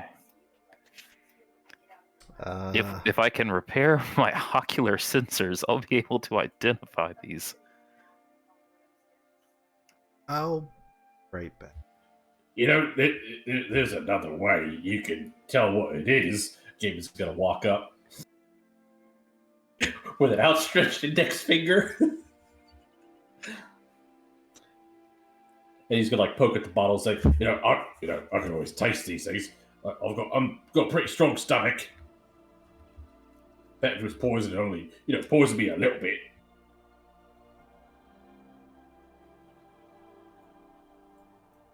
If you want to,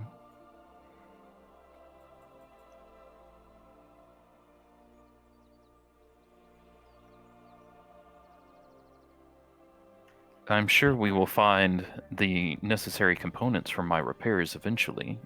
However, if you do not wish to wait, you may go ahead. Oh, shit, fuck it, alright. And he's gonna just grab the bottles with a meaty hand, uncorks one, sticks his pinky in, gets a little on there, gives it a taste. Okay, do you do the red liquid or the golden liquid first? Oh, the golden liquid. It's shiny. Okay, as you taste it, the magic behind this is, I would say, maybe unknown, perhaps strange on exactly why this works, but you know that this is a potion of radiant resistance.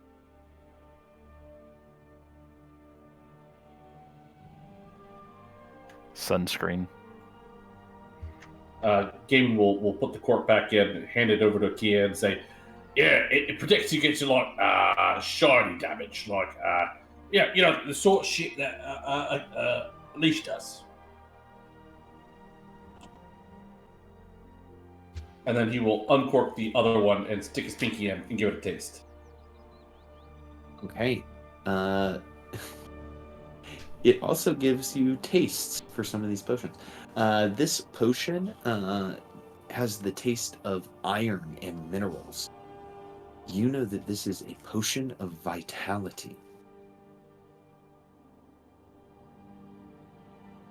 Yeah, tastes like you put a blacksmith dog in your tongue. Ugh. Yeah, this will like pick you up. It's gross. Well, it gets the job done. And he corks it and gives it back to you. All right. See? No poison.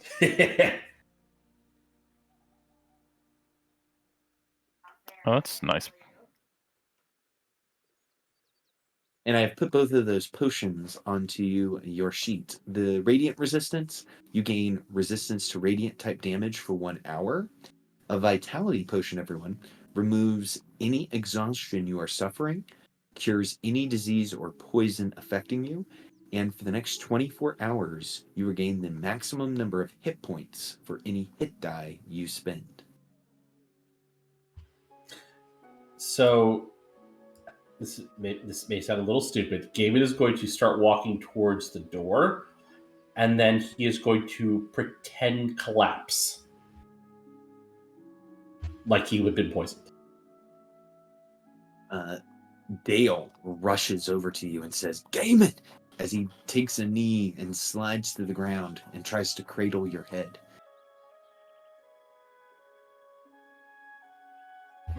Gaiman will then suddenly open his eyes and make a face at Dale and try to scare him. Oh, definitely give me an intimidate with advantage.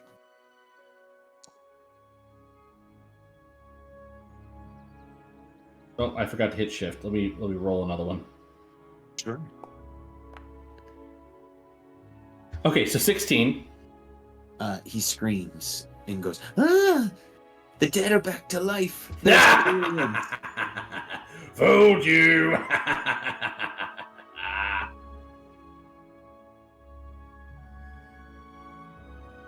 The traveler that came with you releases you and looks embarrassed as he's been fooled again this day.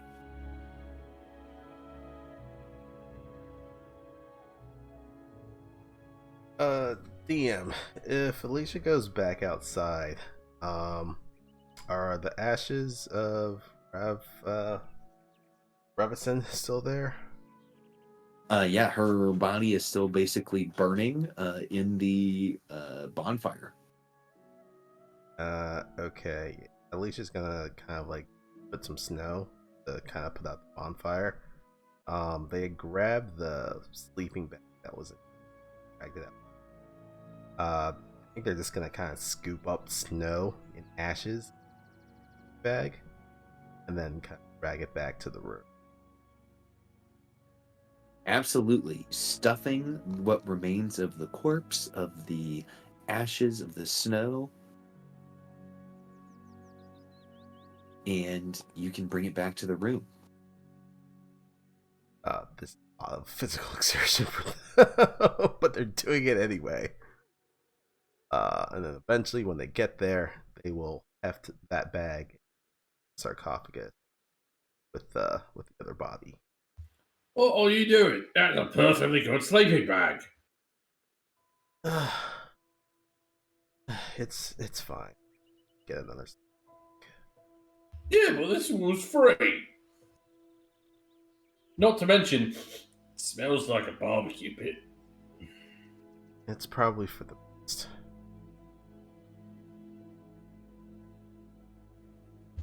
Speaking of meat, I'm hungry. Could you close the lid back on? I think we're probably done here. I'll pick back up my crowbar too. Gaiman will go around to the other side to put the lid back on, and will hesitate and stare at Red. You can fuck off, mate. I don't want you nowhere near me. The berry bush will run to the other side of the room, trying to hide behind Lotus's robes. That's right. And Gaiman will pick up the lid and he will put it back in place. You have sealed the tomb of the two frost druid sisters. Red, do not worry. Gaiman could possibly be more agreeable to you when he is no longer under the effects of the hag crystal drugs that he has ingested. What the fuck are you on about? Yes. Don't worry, little Red. It's Gaiman probably just thinks you're the result of a bad trip. No, it's a fucking evil bush, is what it is. It's not evil. It hasn't done anything even remotely hostile to us since we got in here. It's lying in wait. We came across the woodland critters, evil. We came across the moose, evil. We came across, the druid that did all that shit, evil. And what's that bush? Probably evil. Lotus will confidently stride forward, and even with the height difference, look up at Gaiman, and I'm like, yes, you're right. And you know which one of us is looking pretty evil right now, throwing around these baseless accusations. I can't see them because they're in the sarcophagus. They were looking pretty evil. I'm talking about you. I don't look evil. I look scary, not evil. You're threatening this poor innocent creature, which, once again, has not done anything even remotely threatening to any of us. And I'll be honest, you're kind of scaring everyone right now, right? I think you need to, and she'll hold out her hand, you need to give me the hag crystal. I don't know what the fuck you're talking about. Gaiman, I'm asking you nicely. Please, this is for your own good.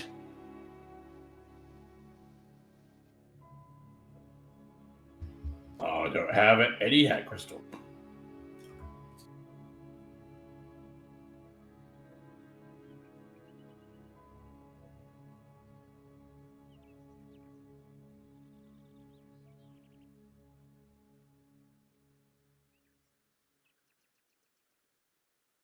Ant-Man, we may have to talk about this in depth when we get back to town.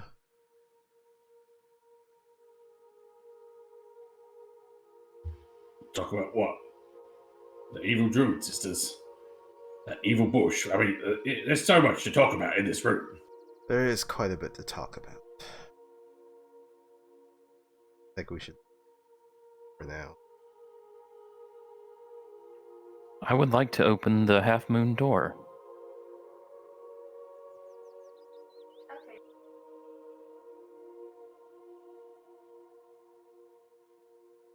Would that be agreeable to everyone? Red, have you seen inside that room? What is Would it be agreeable to everyone if we activate the sigil for the door? How many of those scrolls are there? 3. Guess we can one of them. Although it might be possible to activate both sigils at the same time.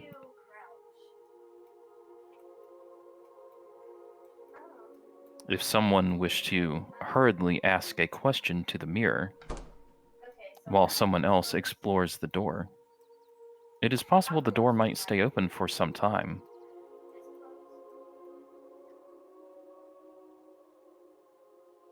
Remind me again real quick, where was the mirror hanging up? Right there where you're headed. Alright, Lotus will quickly go over to the mirror, and she'll open her notebook to a blank page. And I would assume, like, since Raylan's following behind me, Lotus will quickly write in common at the top of the page and just say, "How do I get back to Earth?"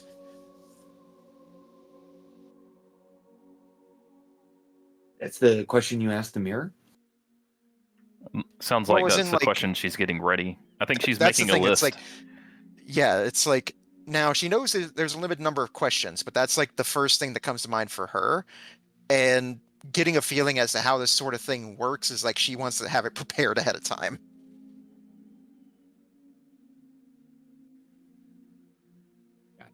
Gotcha.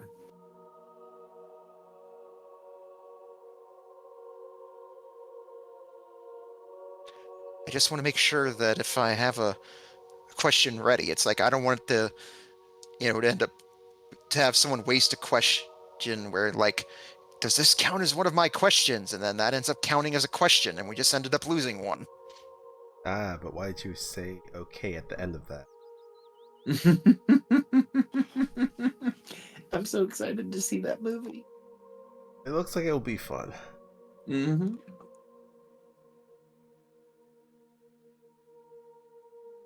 So yeah, heroes, what do you do here? You've got the mirror, you have the moonbeam scrolls, there's the gnomon, there's also the sarcophagus up on the hill that you have not looked at. We could ask what is in the sarcophagus upon the hill.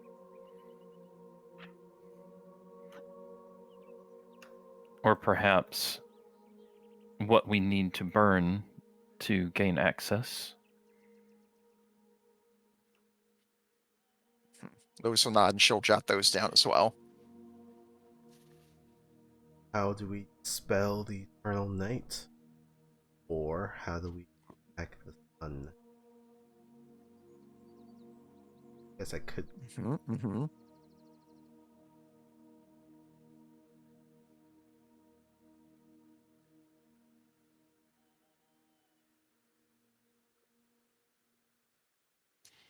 And then she'll just sort of like mutter, like, maybe this thing can tell us how we can get Gaiman off the hag crystal.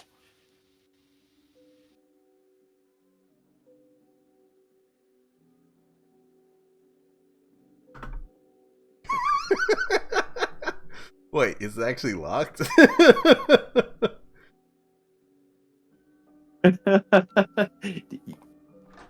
You closed the door on him? The door could not actually be closed, as you guys get the feeling you would need to use a moonbeam to open and close the doors. Okay. I just thought it'd be funny. Because the door was locked.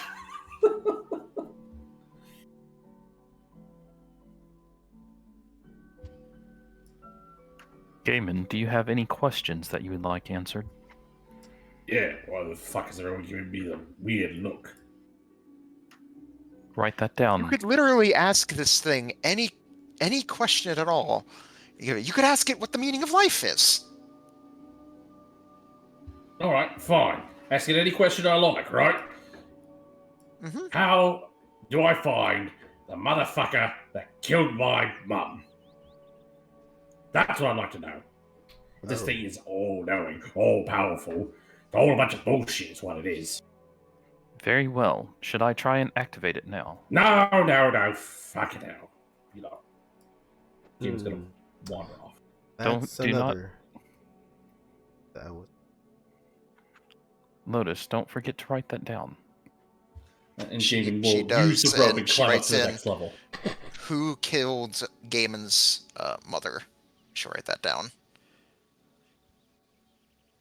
Oh, you could also Yes, ask if red is evil if you have extra questions. Maybe that would satisfy Gaiman.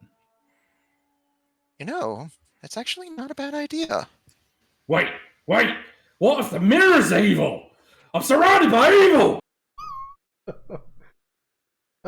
Gaiman.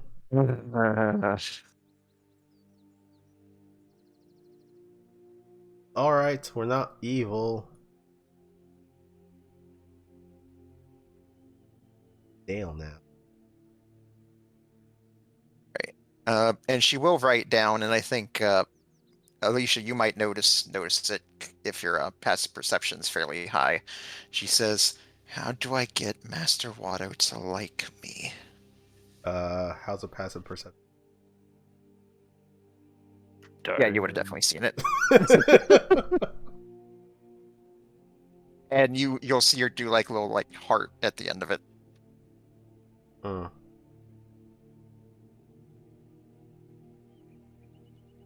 Don't know if you need a magic mirror for that one. Well, he doesn't really talk. It's weird, Like I spent almost 2 months in that every day in that library with him, and he barely talks about himself. Like pretty much the only thing I was able to get out of him was that he doesn't really have much of a family, and even then, it's like he would basically just clam up and just ask about me, and even I wasn't willing to tell him everything because of, she points at the mask. Something tells me he's a very, very shy. Maybe that's not here. I will do my best to activate both glyphs with one scroll, to be as efficient as possible. However, I'm not sure if it will work. Please ask your questions quickly in case I fail.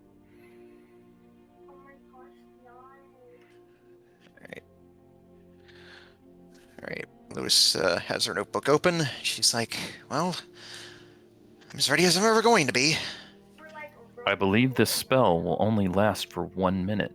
It is possible that you will only have 1 minute.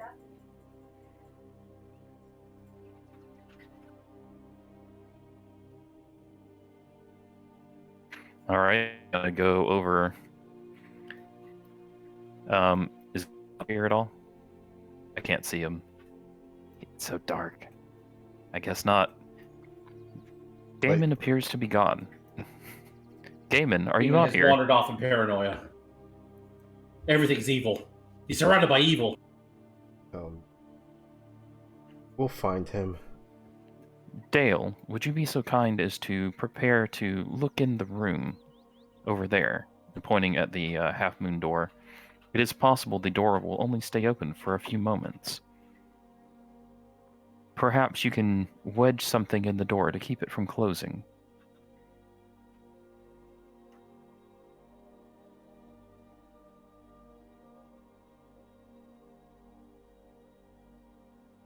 DM? So is Gaiman going to try to wedge something in the door? He ran off, so I was asking Dale to do it. I guess Dale will do it. So which door would you like him to try to jam? This one down here, I'm gonna try and open it with the moonbeam. I'm gonna try and get a 2-for-1. I'll give him my crowbar. Okay, so you're gonna put your moonbeam upon the half moon sigil? Yeah, I'm gonna try to open... I'm gonna try and hit both with one moonbeam, so it might... So my thinking is it might only activate one... The door might only be open for as long as the moonbeam's on it.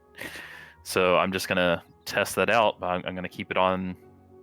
I'm gonna do this one first, because I think that was the one that was said it would open the door.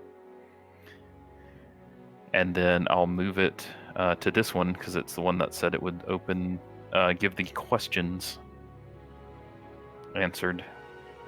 All right, so putting it onto the door, you hear a groaning click, and then you hear a shaka as Dale jabs the crowbar into the wall, separating the wall from the door.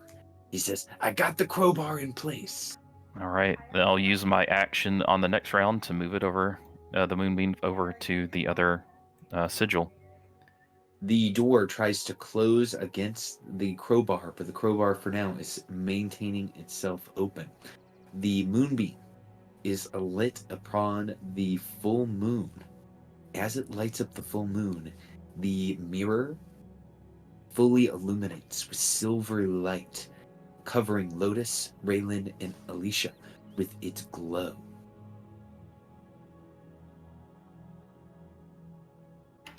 You only have a few moments. Please ask your questions quickly. Yeah. Lotus, seeing it lights up, she quickly says, "How can I get back to Earth?" As you say that, the mirror ripples like a pond disrupted with a stone. As it ripples, it begins to show you an odd sight. You see a large purple vessel covered in tentacles and glowing eyes and pods. This is a familiar sight to you, Lotus. This looks like the ship that you arrived here on. You see the ship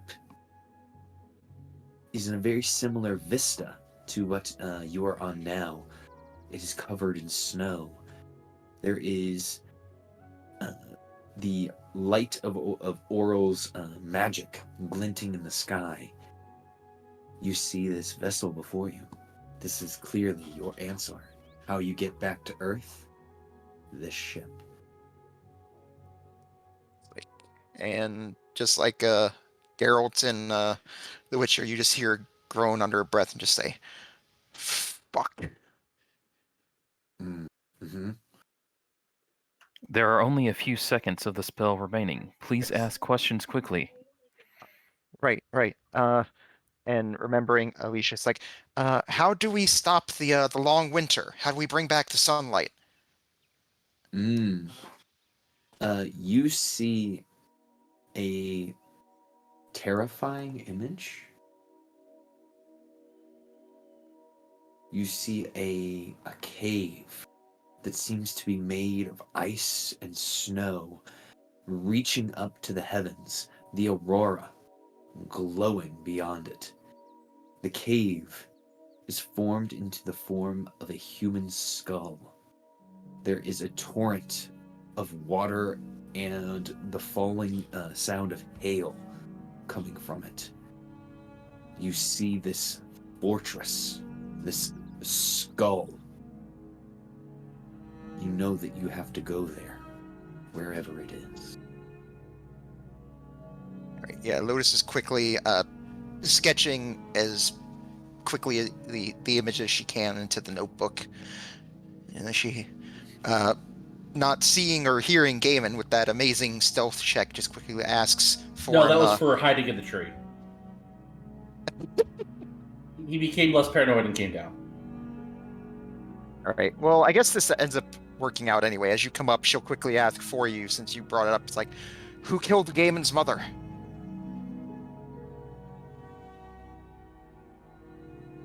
Interesting. The rippling mirror, once again, kind of like the surface of a pond.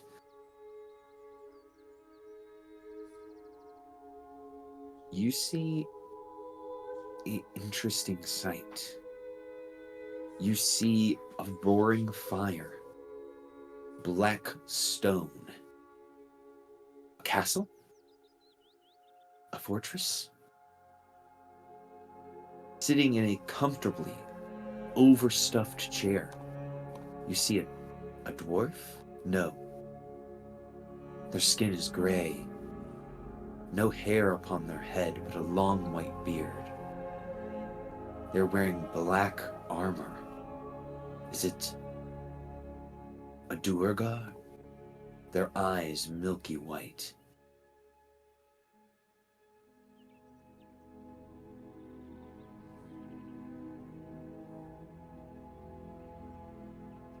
It looks up to you looking at it, and it smiles. A crooked grin, missing several of its teeth.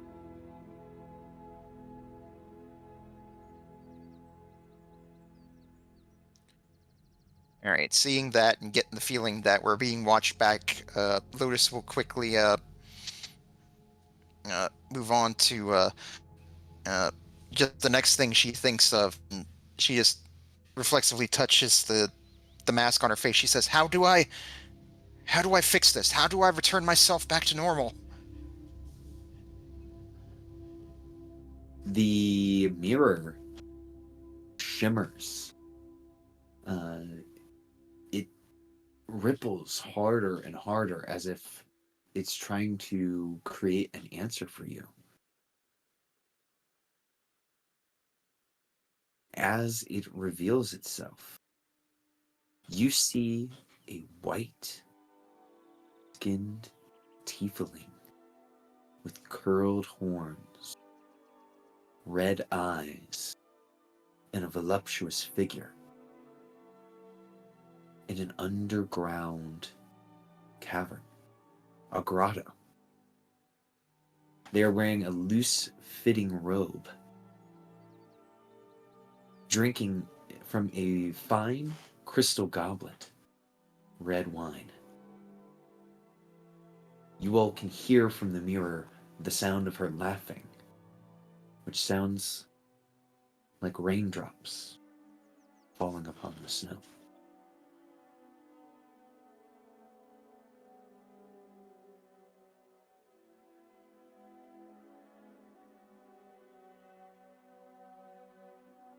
Lotus is like furiously, just like before, furiously sketching this out.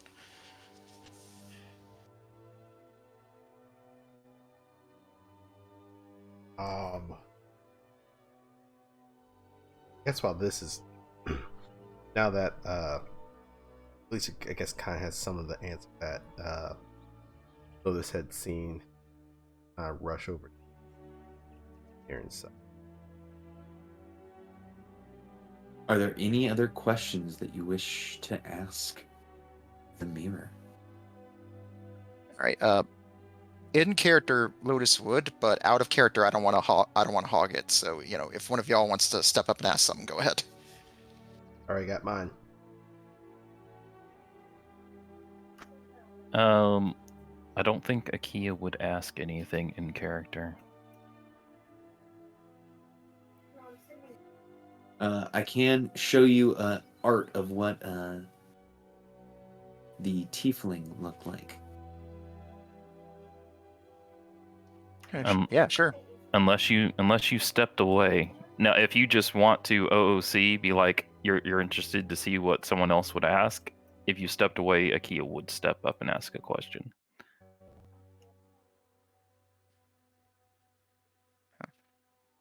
All right, so I guess like here, it's like, ooh, yeah, that's the thing, all right.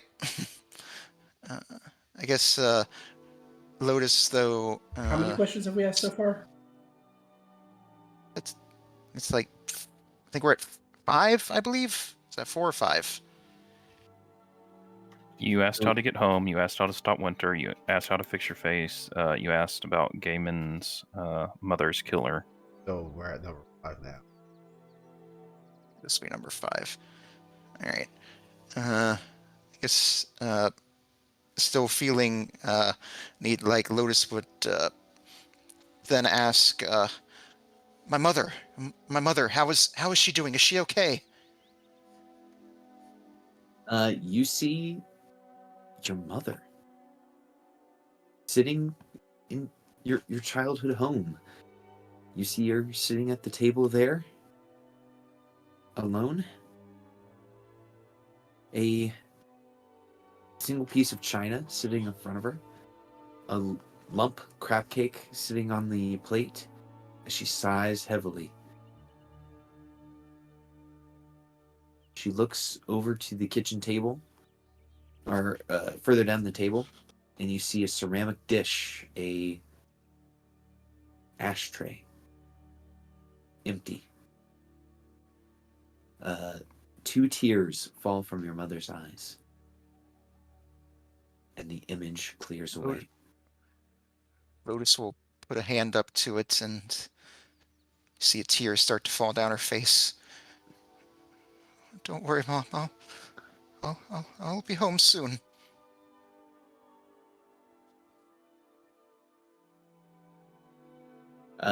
Behind her is a refrigerator.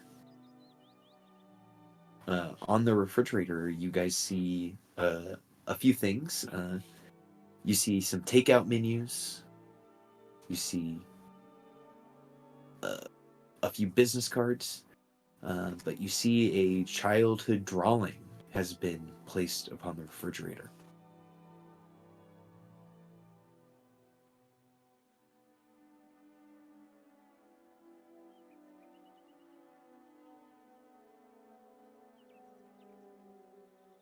The drawing is of what looks like a child lotus, the mother that you saw sitting at the table, and then of a blue-skinned gentleman.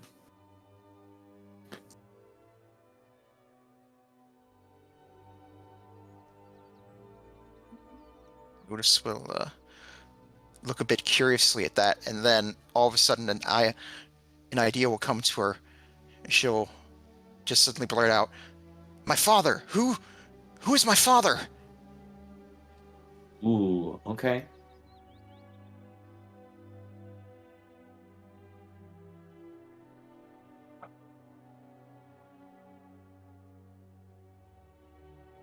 So, you see something very, very strange.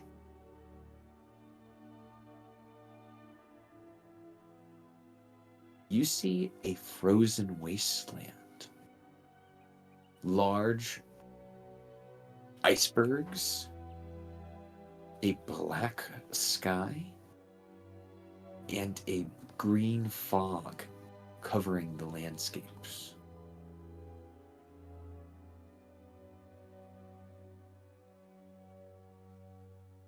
As the image kind of closes in, you see a chained individual. Blue skin, a Van Dyke beard, and glowing green eyes.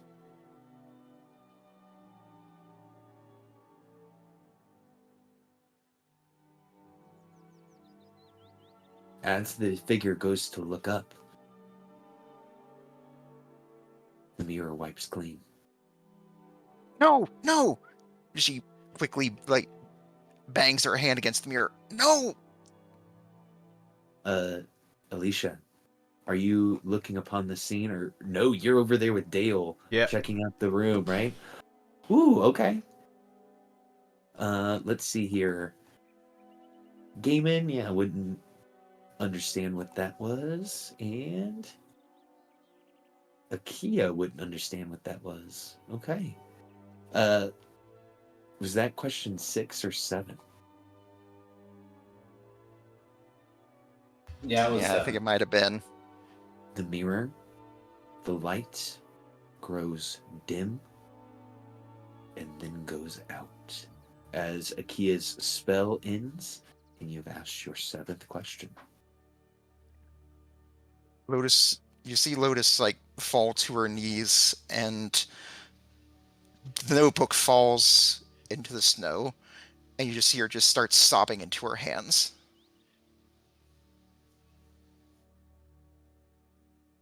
If no one comes to do so, a berry bush runs up and starts hugging Lotus.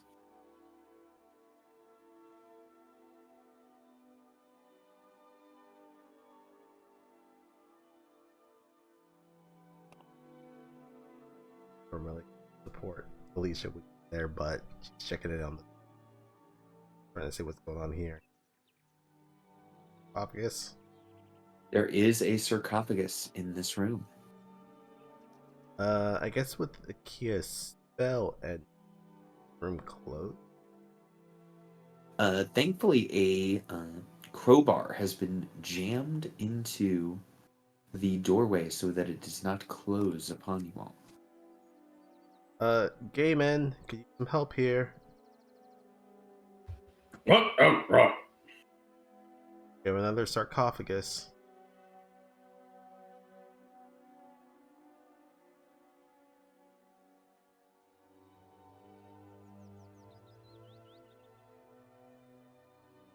And Gaiman will go to push the lid off the sarcophagus. Absolutely. So the room looks very familiar, as it is almost identical to the first room that you came into. As you shove the lid of the sarcophagus off, there is a withered corpse of an elf in tattered robes within it. The sarcophagus also has within it a unstrung bow, 6 silvered arrowheads, and a wooden cup with a fish etched into its side.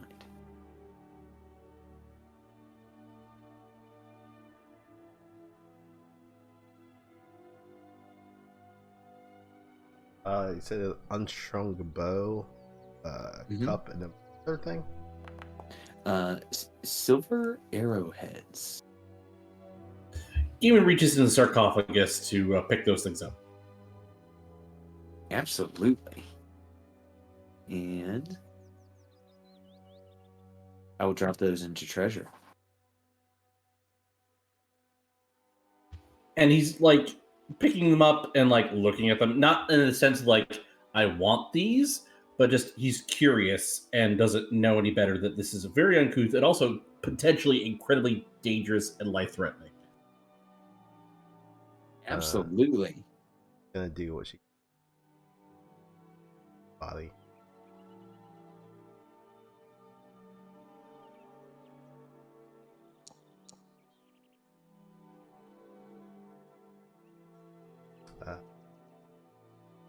I'll throw D.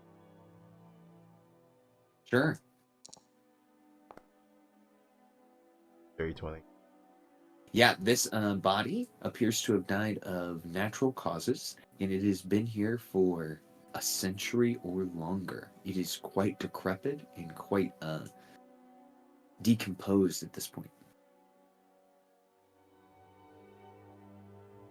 Just looking at this body, how it was buried. Anything that looks like it was buried in like clothes of a noble or mage or something like that. Absolutely. So this body is covered in robes, and well, the robes have decomposed and have been kind of worn with time. You could tell that this was a nobleman's robe. Okay. I guess Alicia would probably also call over Raylan. They can out of sarcophagus. Sure. Raylan will run over, kind of wanting to escape the emotions that are happening on the other side of the room. And she begins reading the runes on this sarcophagus.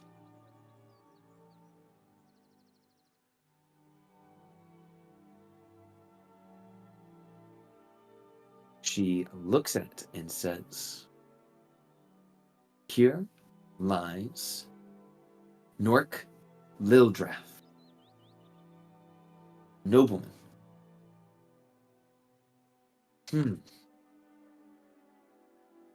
Died as he lived, a scholar and a mage." Interesting.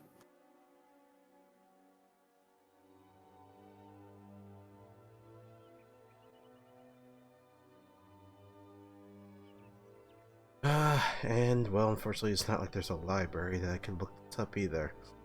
I have to try asking around.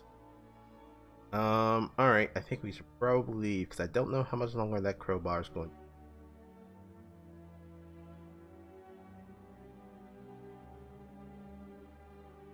Yeah, at least.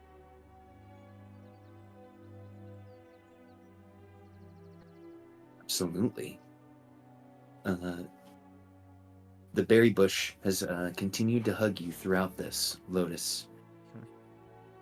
Yeah, it's like Lotus is like she's sort of like waffling between a combination of like sadness and anger. It's just like, why did you leave us? Why?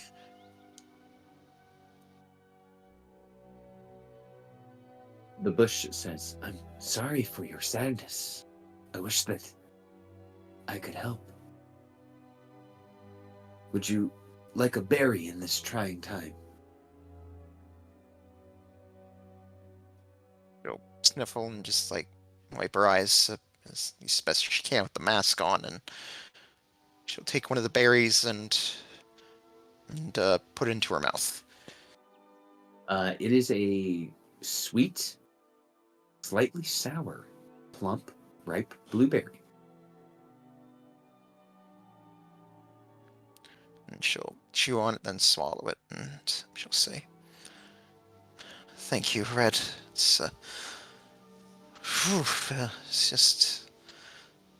it's a lot. You know, apparently that person showed me is my father.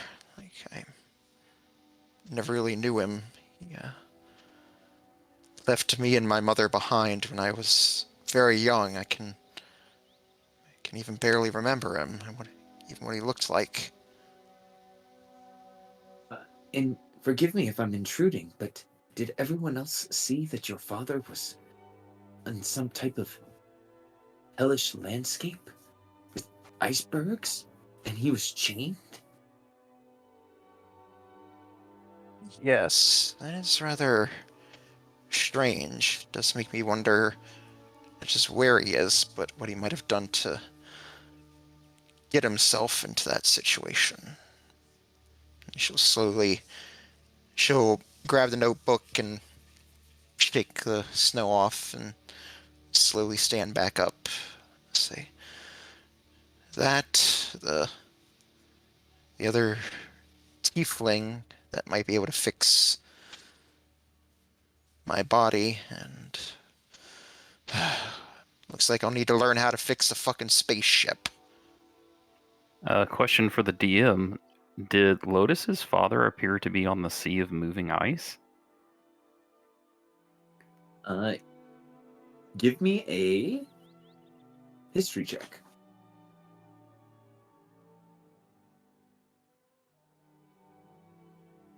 Know what? I'll spend a DM inspiration for this one. Since I was the only person there looking at it, I don't think anyone can assist on that. Mm-hmm.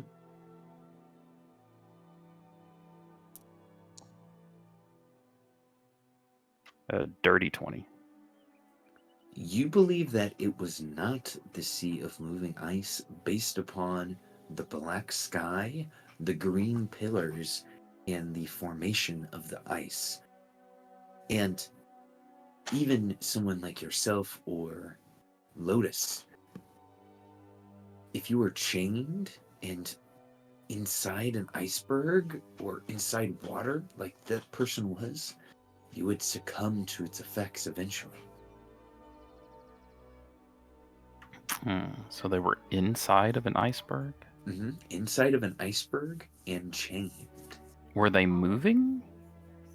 They were moving. Weird.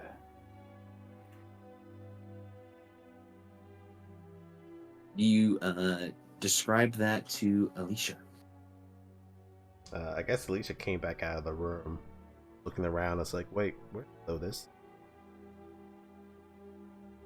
Lotus.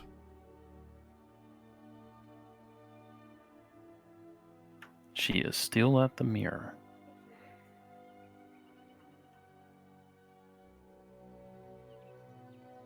Lotus will hear you calling, and she'll say like, "Oh, yes, Alicia, I'm fine.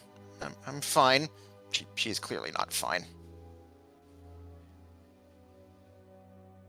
Did you ask a question? I asked about my father.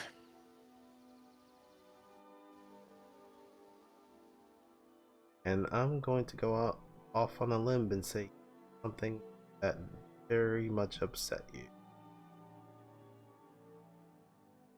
I saw him, and he was chained, and he was in an iceberg. There's a black sky. It's ugh.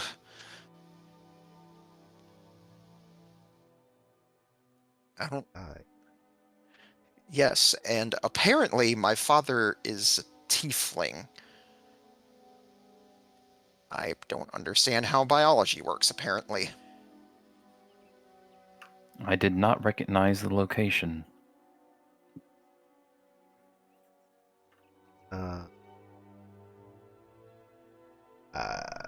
What kind of role would this be, Yum?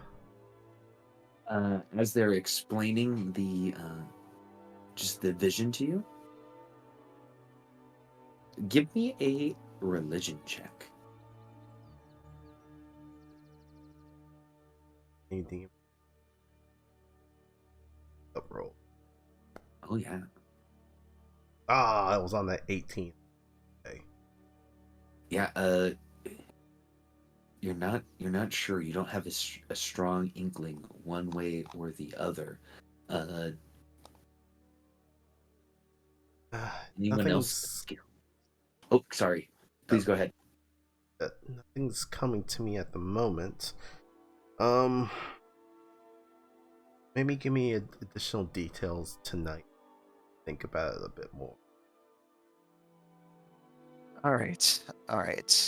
She takes a few deep breaths to calm herself. But I guess I should also tell you, I also asked it who or what could fix me, and they showed me this, and she'll show the sketch she made of the tiefling woman.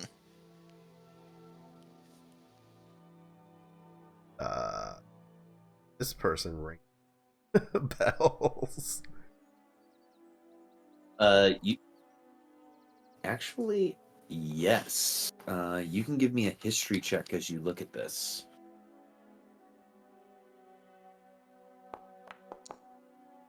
Oh my god. Yeah. Maybe it's the experience that you guys had with the druid, the experience you had with the horrible moose, but your mind is just a blank at the moment. I may need to actually rest before I can get my head straight. Something is but it's not coming to me. I hate it when that. Yes. I'm sorry if it seems like I was frivolous in asking my questions, but I've been looking for these answers for so long, and it just seemed like this was the only way I could get them. No. I think, well, the one thing I was curious about was answered. So now I have to figure out why the hell there's a very spooky looking fortress made of ice and how that deals. Oh joy. Yeah. Though there is, I guess, something I'm curious about. Akia, do you happen to know how to fix a spaceship? Akia will take their crowbar back out of the door, and I assume it just slams shut. Absolutely. Yeah, as everything crunches down back into place. What's a spaceship? I'll take that as a no. Does it have a user's manual? She thinks about that for a moment, and she's like, maybe it does, but I guess we'll have to see when we find the one that I crashed in. See if it didn't get burned up when I, destroyed, or at least attempted to destroy the thing. It is no problem. No one knows how to do anything until they do. Oh, you're certainly right about that. There is one other sarcophagus. Oh right, we never asked about that one. I am curious. It's And then Lewis is like, fuck, I knew I forgot something. it's fine.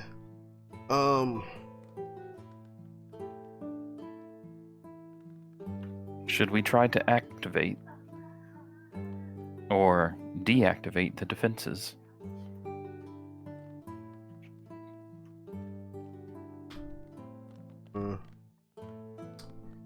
Quite honestly, I think I would rather get Danica's opinion. Let's see this.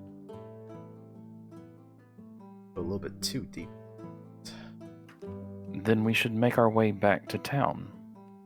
At least back to Lonelywood. You have the sheriff? At some point, I think he was coming to collect that body. I don't see why we need to do that. We have already been paid. Well, I guess to inform him of what happened. Otherwise, he's just picking up a body just for the lulz, I guess. I'm sure the speaker can inform him. It's true. We have already given our account. As everyone comes up, I'll take my rope back into my inventory. Yeah, Lotus, though, will turn to Red and say,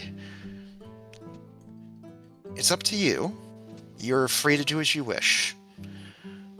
But I would be happy to extend you an invitation to come with us if you like." Well, I don't have anything else but here to be lonely, and I don't wish to be lonely. Would you all have me come with you?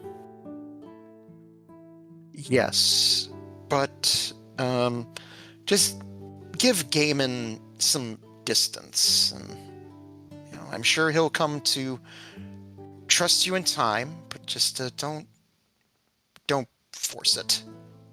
All right, someone's gonna slot the bush into their B team slot, right?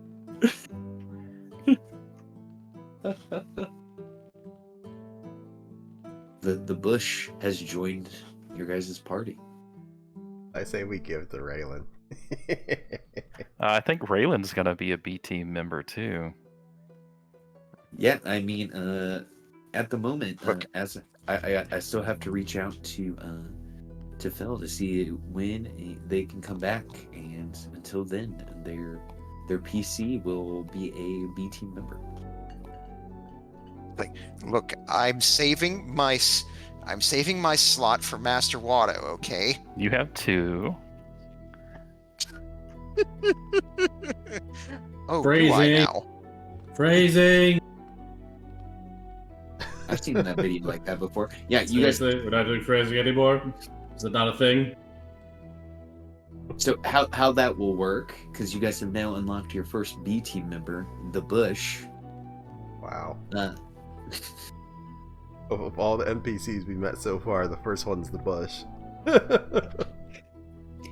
you guys can equip these B team members almost like a magic item or a boon, and you guys can equip these individually, and you have a number of slots equal to your proficiency bonus. So you guys are level 3, so you guys could each have 2 of these B team members attached to you that will give you slight boons.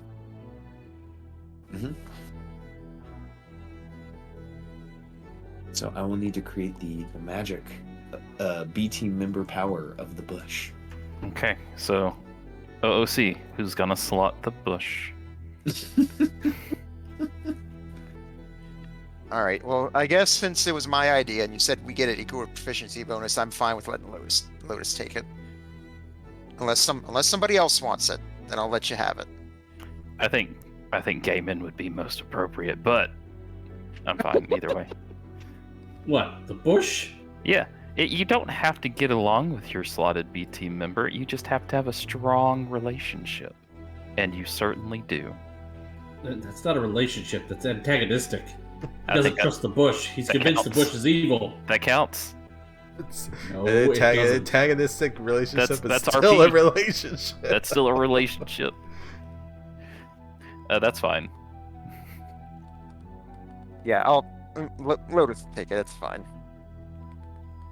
I love it. I love being able to give you guys the power of these powerful NPCs that you have met, including Red, the awakened blueberry bush. I would take it, but I can't eat blueberries. I just Well, you smashed can't him eat on my anything. face. Well, I thought the but- entire point was to protect Red from Gabin. Right, which is why it'll be Fallen Lotus around.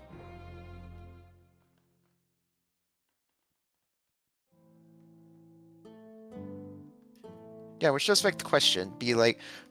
So Red, what sort of what pronouns would you like me to use for you? Well, I'm actually a male bush.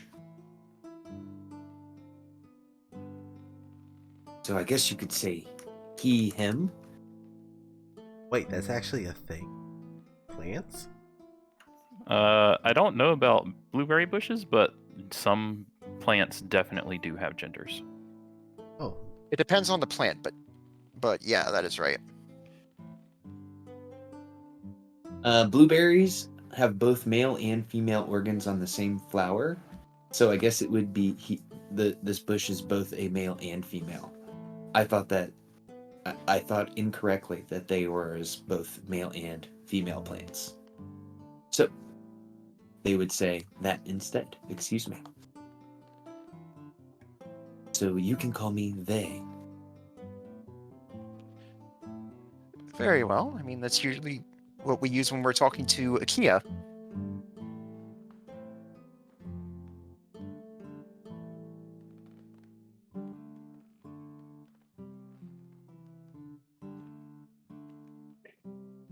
The bush nods and says, "Well, I'm glad that IKEA also has both male and female organs, and they are self-sustaining."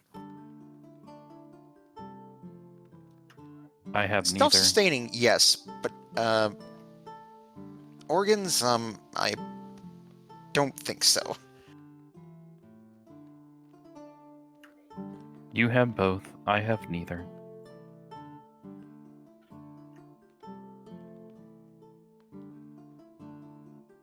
So Well- its active power is called Harvest My Berries. Cast the Good Berry spell once per long rest. That's pretty cool. Caleb, if this thing starts asking me to take its seed, I am leaving. Alright? I am dropping. Alright? Just want to let you know that ahead of time. It would never ask that. It would say, "Please eat my berries." I get enough of that in the Odyssey game, okay?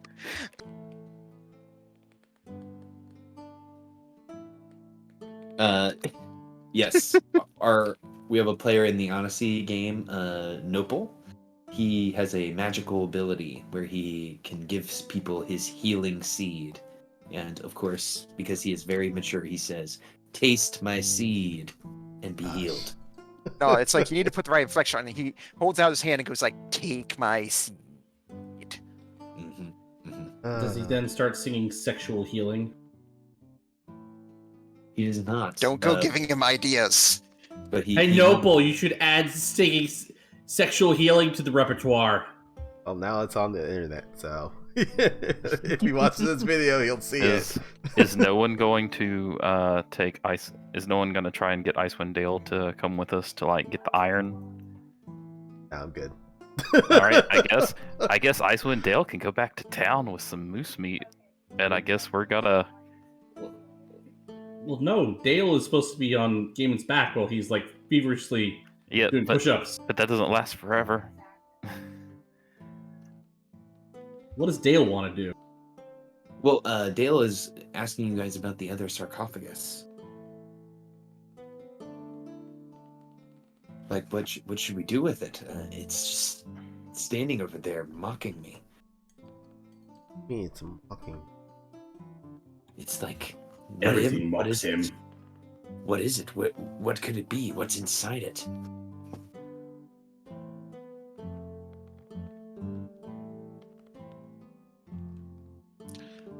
It probably Well, has something. As an investigative journalist, I generally don't like having unanswered questions, but I believe our tentative arrangement was to go find one of our friends who knows more about this sort of thing, bring them here. They might be able to help us. It is possible we would be pushing our luck. I mean, they would have a better chance. You don't want to bring ethnicity into it, but they are an elf, half elf, and they do study the moons. At least they...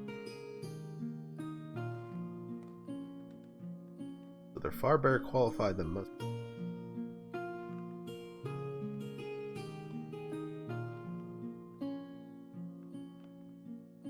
Hey DM, when I cast Detect Magic, do I see the Hag Crystal on Gaiman? Ooh, that is a good question. It does ping as magical. Okay. And it does give a transmutation magical effect. Oh, dang. You're like, man, if I knew what that meant, that'd be awesome. I got a general idea. Transmutation turns one thing into another thing.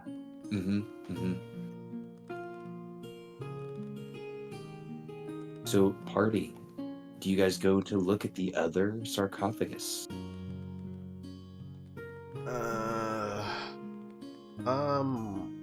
Favor of... Yeah, we've done quite a bit of exploring and delving for today, I think. Yeah, we got some nice stuff.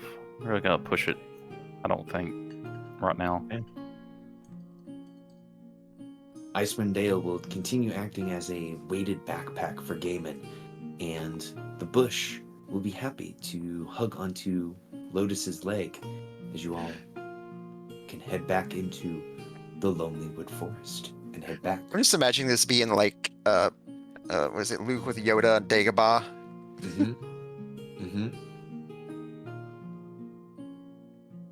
100%.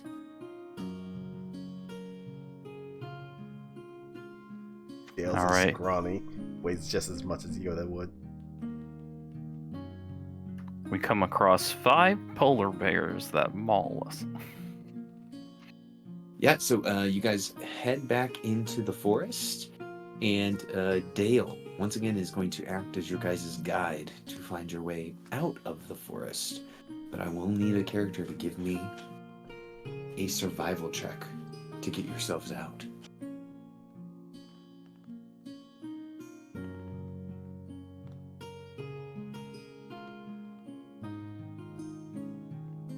Not it.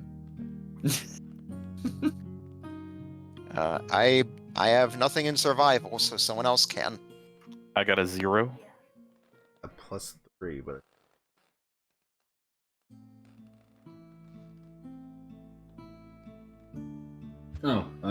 I am proficient. Dale Plus is 2. lowering the DC for you guys. Survival check. Yes, sir. Oof.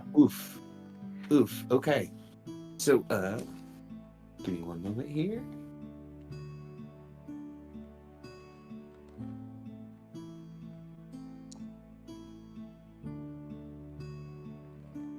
Okay.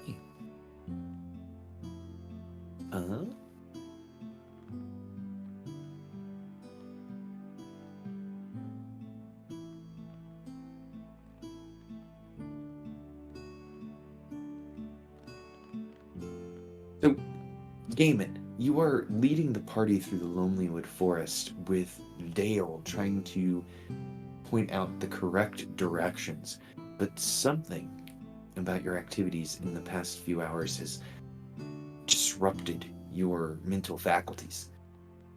A good note, though, is that the light is dim now, so you're not in total and complete darkness.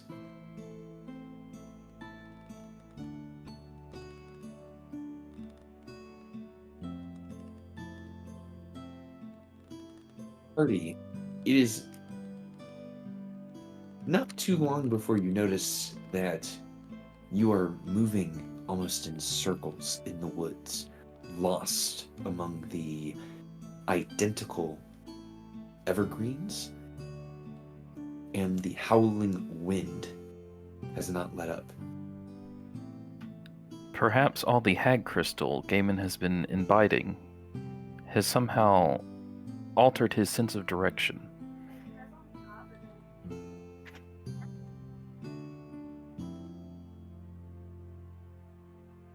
Well, Are you saying, like, is this a conversation that's said amongst yourselves, or are you saying this just out loud to everyone? Out loud to everyone. Oi, Tin Man, fuck off with that shit. Just, it's not my fucking fault. These trees look like every other fucking tree in this place. I mean, I don't know, Gaiman. I'd say if I were to, I'd say he is less like the Tin Man. I'd say he's more like Iron Man. Who gives a shit? Metal hunk of shit. Being Starky in a backseat fucking tree. You fucking lead this party then. You're so clever. I'm just saying, you are normally better at this.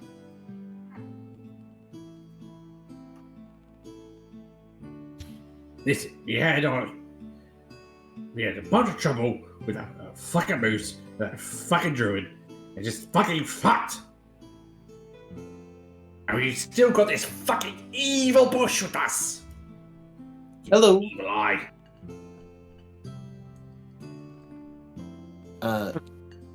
Everyone. Gaiman, I'm sorry, but look at the bright side. I asked the mirror the question. We found out what you wanted to know.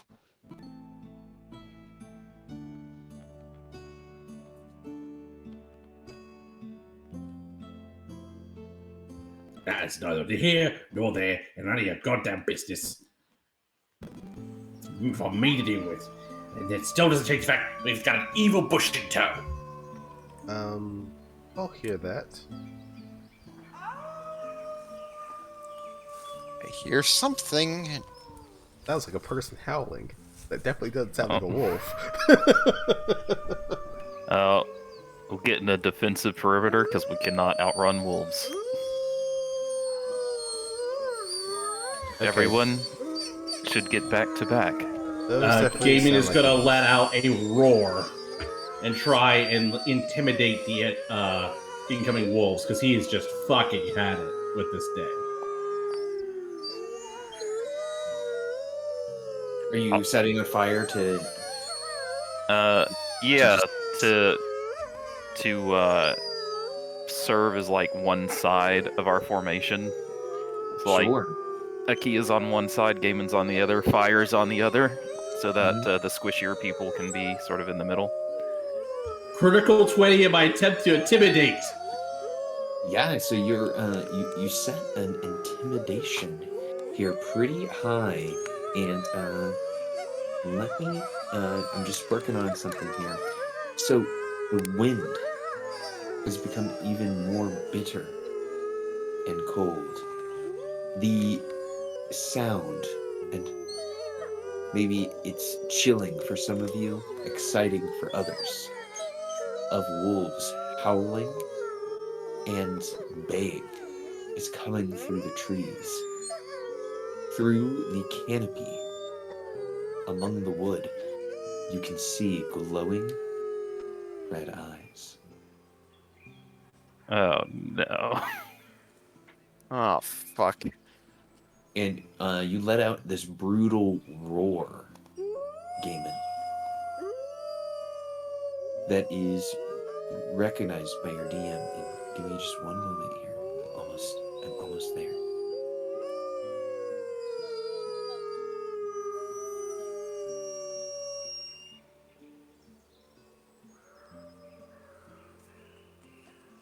As your party has found a defensible position in the snowy forest of Lonelywood, you can smell, you can see, and you can hear those creatures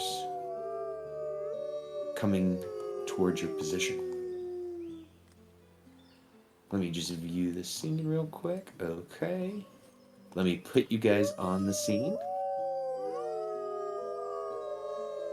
I'm gonna try and like make the fire like 10 feet from a tree so that the squishy people can get between them. So I've activated the seed. I don't know why it's so bright. Ugh. Oh, is it the flaming sphere? It's not the flaming It's sphere. Alicia. Oh, and hold on, everybody. We should have all dim light.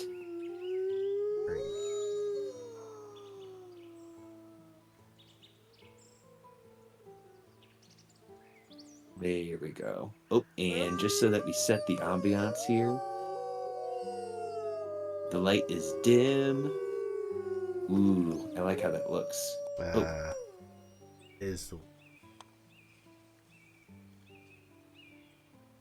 So there is your bush. There is Icewind Dale. And so you have the light spell on. Yeah, normally she would have it on. There we go. That's not breaking everyone's browser. And let's put on some snow. There we go. Now we're in Lonely Wood. So,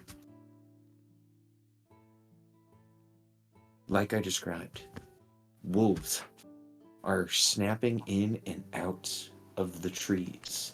You see their glowing red eyes in the forest here.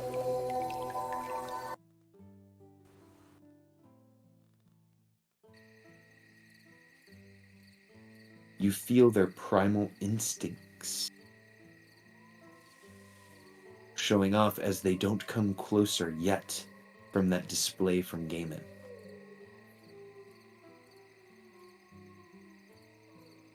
And as the wolves go to emerge from the depths of the forest, perhaps a fight for your lives is imminent. I'm going to take you guys back to the start page, and that's where we'll pick up next week with you guys encountering these beasts. I mean, that was good. Really heavy stuff. I did want to ask you guys a question. I know that this is a thing in other games on the CG server, and something that I've implemented in my Thursday night game.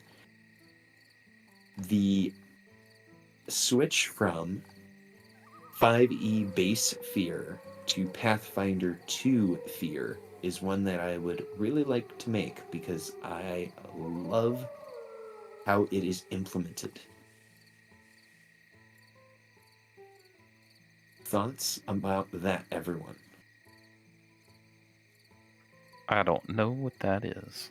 Okay, so 5e fear. I'll basically read it out to you here. Frightened condition. Like this attack roll. So, frightened creature has disadvantage on, like you said, on ability checks and attack rolls while the source of their fear is with line of sight and can't willingly move closer to the source of the fear.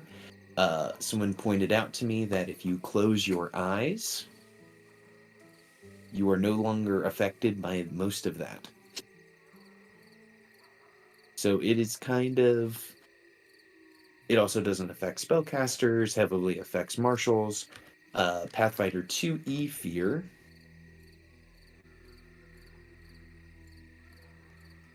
Essentially, if I understand it correctly, based off of the bonus of the creature that is doing the fearing. That's correct. Fail to save. Say, for example, the creature has like a sleeper like 3, then that means you have a level of 3 applied to. And pretty much every check that you make, a attack roll, your saving throws, even your spells, or even your AC, all that goes down by that value. But you get rid of it. It's like a lingering save, so you can save to get rid of it, by 1 level, or it goes away at the end of the round. That is actually incredibly well said here. And copy general Boom. That's how I have it written for my other game. You're gripped by fear and struggle to control your nerves. The frightened condition always equals the frighteners proficiency bonus. You take a status equal to this value for all your checks and difficulty classes unless otherwise specified. At the end of each of your turns, the value of your frightened condition decreases by 1. I'm fine with it, like mainly because it's still something that's works as a negative effect, but doesn't seem completely debilitating. Mm-hmm. Uh-huh. You can still play your character. That's what I like about it. So, does anyone have a major, just immediately like throw up, like, no, gross, we're not doing that? I'd be fine with it. Already using it in Red Hand and Curse of Strahd, so. Boom. Mm-hmm. Though I guess in this circumstance, because of game and that be during -2. That is correct. So they would start it out with Fear 2.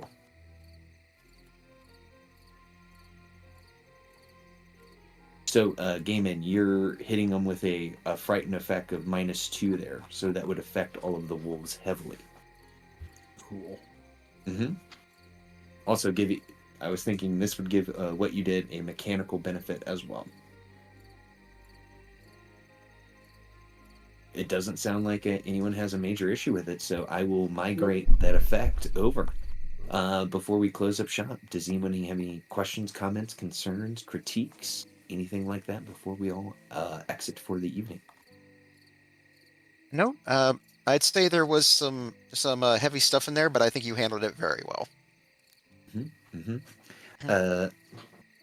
Alicia, had you succeeded on that religion check, I would have brought you into secret chat because I figured.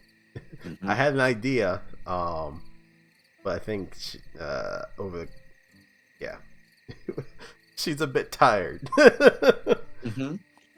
And if anyone has guesses over who Lotus's dad is, please send them my way, and I will either confirm or deny whether you have married Lotus's father. I mean, I've already sent you like my crack theories about Master Watto, so now I've got some I can think up about her dad now. Absolutely. Absolutely. I love it. And David, are we at hit number 6 or 7 for you for Hag Crystal? 6. I'll be keeping track. Perfect. Oh my gosh. This game is going exactly how I thought. I'm going to reach out to Phil's player to see exactly what he wants us to do with Raylan. All right, everyone. Well, I hope you guys have a good weekend. I hope you have a good week. And then we should be back to it the 3rd of March. Now, I guess a question before we all leave. I know that we were in one location doing some RP, doing some exploration, and that was most of our session. Let me know if you feel like you need any speeding up or your DM to kind of say, all right, guys, let's get this done, and then I'll do it. I think it was good for. I think considering how like combat heavy the last session was, I think it was a change of pace. Yeah. Okay. We had 2 combats right back to back. Okay, perfect. Well, I'm glad to hear it, and I am taking my custom effects from my other game, and I'm just importing them into this one. That way we should just be able to use the stuff that I have already built.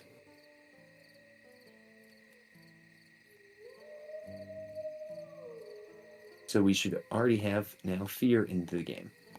Perfect. All right, guys. Well, I'll head to bed, and I will see you guys next week. Thanks for running. My pleasure. See you guys. All right. Good game. Good night, everybody. Night. They roll for chicken. That's next time.